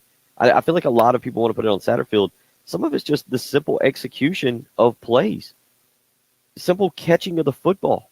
There's a couple plays where Kevin Harris just simply slips and falls down. So we'll see if I don't have an answer for that, but we'll see if that changes and things start to click at some point.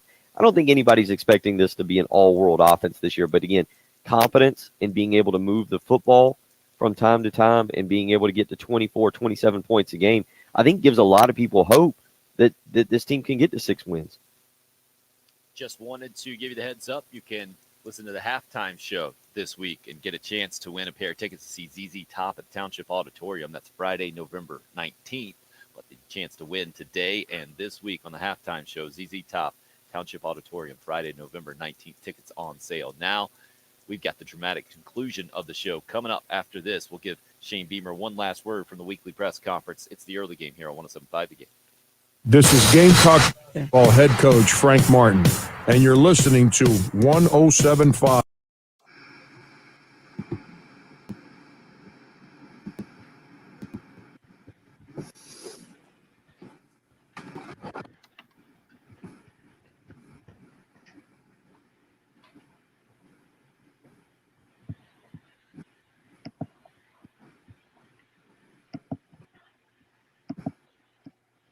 Too soon, Travis. Too soon. Too early in the season. Now they've had Under Armour for a long time. That's your theory. Go with it.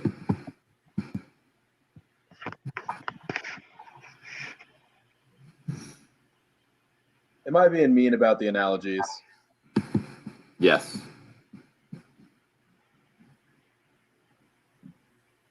But in a nice way. I think analogies should be reserved for explaining a complicated thing in a simpler way, not explaining a simpler thing in an equally simple way, just using a different sport. Yeah, there were absolutely no calls for any of the analogies. None.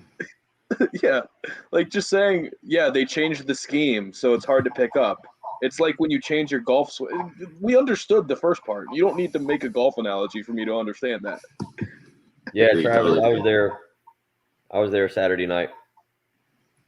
Say when you call up and you wait on hold, I mean, and Derek even gave Jen the heads up, like, I have a NASCAR analogy for what's going on here. And your car was so loud. Fan. But just say just say like Rome wasn't built in a day. Don't go on a 5-minute NASCAR explanation that, like, we got it immediately. I understood what he meant immediately. I see what Patrick's doing. I mean, what Witt's doing on Patrick. Well done, Witt. Travis, I think Tim Ryan was a former Carolina manager, right? He wasn't still with them. No, he'd gone on to U.S. Brick, I think, was his job. Yeah, Ryan Fisher is who you guys are talking about. And man, awful news. Has a baby on the way too. Certainly thoughts and prayers to his whole family and anybody. I feel like anybody who ever came in contact with him, like, understood. He's one of those dudes, man. Just kind of sticks out. Got to talk to him a few times down in Founders Park. Ryan Jeffcoat took me down to the old equipment room. I'm a bummer. Big way. Awful. And I think Sam is saying exactly what you're saying, right, Patrick? Yeah, I mean, that's physics is actually exactly what I was thinking. I was thinking of space or something like that. But yes, that's exactly right. Here you go in astrophysics. Yeah, astrophysics. That's exactly the problem, because they were very nice and they did say love the show. Thanks for the call, But I hear you, Alan. It's brutal.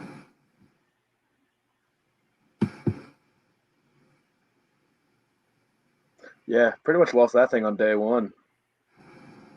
Domination. It's unfortunate. I just looked at history. I didn't actually look at the numbers in that the European team only had one top 10 golfer, and the U.S. had like 8 of the top 10, 9 of the top 10 maybe.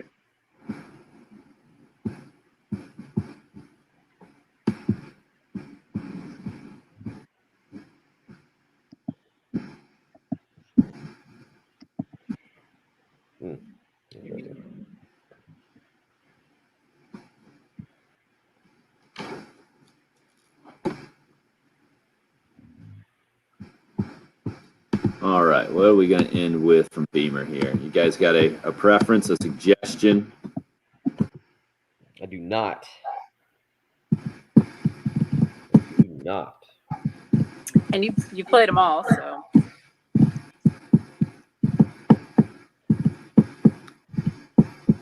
And you have about 45 seconds to decide. Okay, we'll go with the one then the universe is telling me. Play the one that's 45 seconds long, number 5. There you go.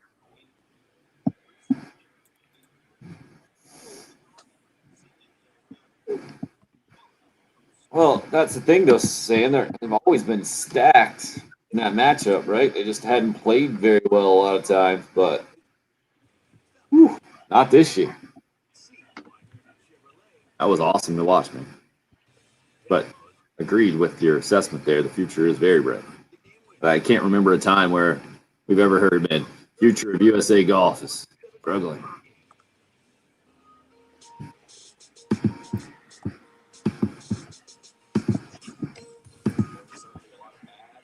In a lot of ways the other night, but there was a lot of good as well. And I think our players realize how close we are, and it's frustrating that we weren't able to get over the hump the other night. But, you know, I'm not going to all of a sudden make rash decisions off of 4 games. Do we need to play better in certain areas? Absolutely. I'm not denying that. But we're 4 games into year 1, and we have a good plan for how we're going to get this thing going.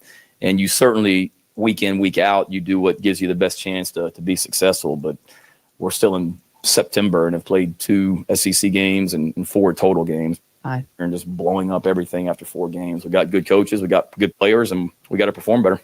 Shane Beamer, yesterday's weekly press conference. My question I come out of that with is doing things that make you successful each week. Bill, what do you think that is specifically this week for Gamecock football as a 7-point favorite against Troy for Saturday afternoon? I mean, I think it's just continuing to eliminate mistakes. 5 penalties this past Saturday. You didn't have any of the taunting penalties, so that was a step in the right direction, or at least none that I remember. I could have missed one, but you know, narrowing that down. And then again, the level of competition is now going to take a step back. Can you use playing against better competition, Georgia and Kentucky, to now go out and be better against an inferior opponent in Troy? Can you actually, does that help you now having gone up in weight class for 2 different games and coming back down and seeing guys who are not going to be quite as fast, who are going to be not quite as strong? So I think just continuing to improve. And then defensively, look, here is a South Carolina tradition of, hey, our defense has played really well, but then we let down in a game like this. There can't be a letdown defensively.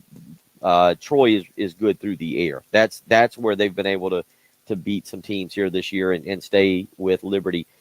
The secondary's got to continue to play well. Patrick, what about you? You with Bill on that one? Yeah, I would say so. I mean, just make an inferior opponent look inferior. Run the football. Be physically dominant in some sort of way, because we haven't really seen that. You should have been physically dominant against East Carolina. That's what we wanted to see, and it just didn't happen. So, yeah, don't – we talked about being better on the outside when you bounce runs outside. How about let's not make that necessary? How about just run it down their throat and just dominate them physically? That's what I want to see. I feel like South Carolina got a little bit of that going with their touchdown drive against Kentucky, but they had to throw it to open that up a little bit. I think they're going to have to do that again against anybody, even Troy, to do that. Because Danny hits us up with the text line, says, I think you can gain confidence as a Gamecock fan with a dominating performance from the offensive line perspective, because I lost confidence watching the Eastern Illinois game and my friends thought I was overreacting. to Danny's point, you're not going to physically dominate Eastern Illinois. I don't think you're going to physically dominate anybody in college football this year. That's why I think expecting that, Patrick, is a little bit too high of goal. You just got to expect the offense to be able to get to a rhythm, I think, just so you can bust some of those runs and get a consistent run game going, which we really haven't seen all season long. And that's the most surprising part of those 4 games, I think, for Carolina football this year, Bill, is the lack 15. of run game and production in the offense from that standpoint. No, exactly right. And this is a weekend where you can take another step forward because next weekend's a big one. Thanks for listening to the early game. WNKT-FM, Eastover, Columbia. It's all sports, all the time.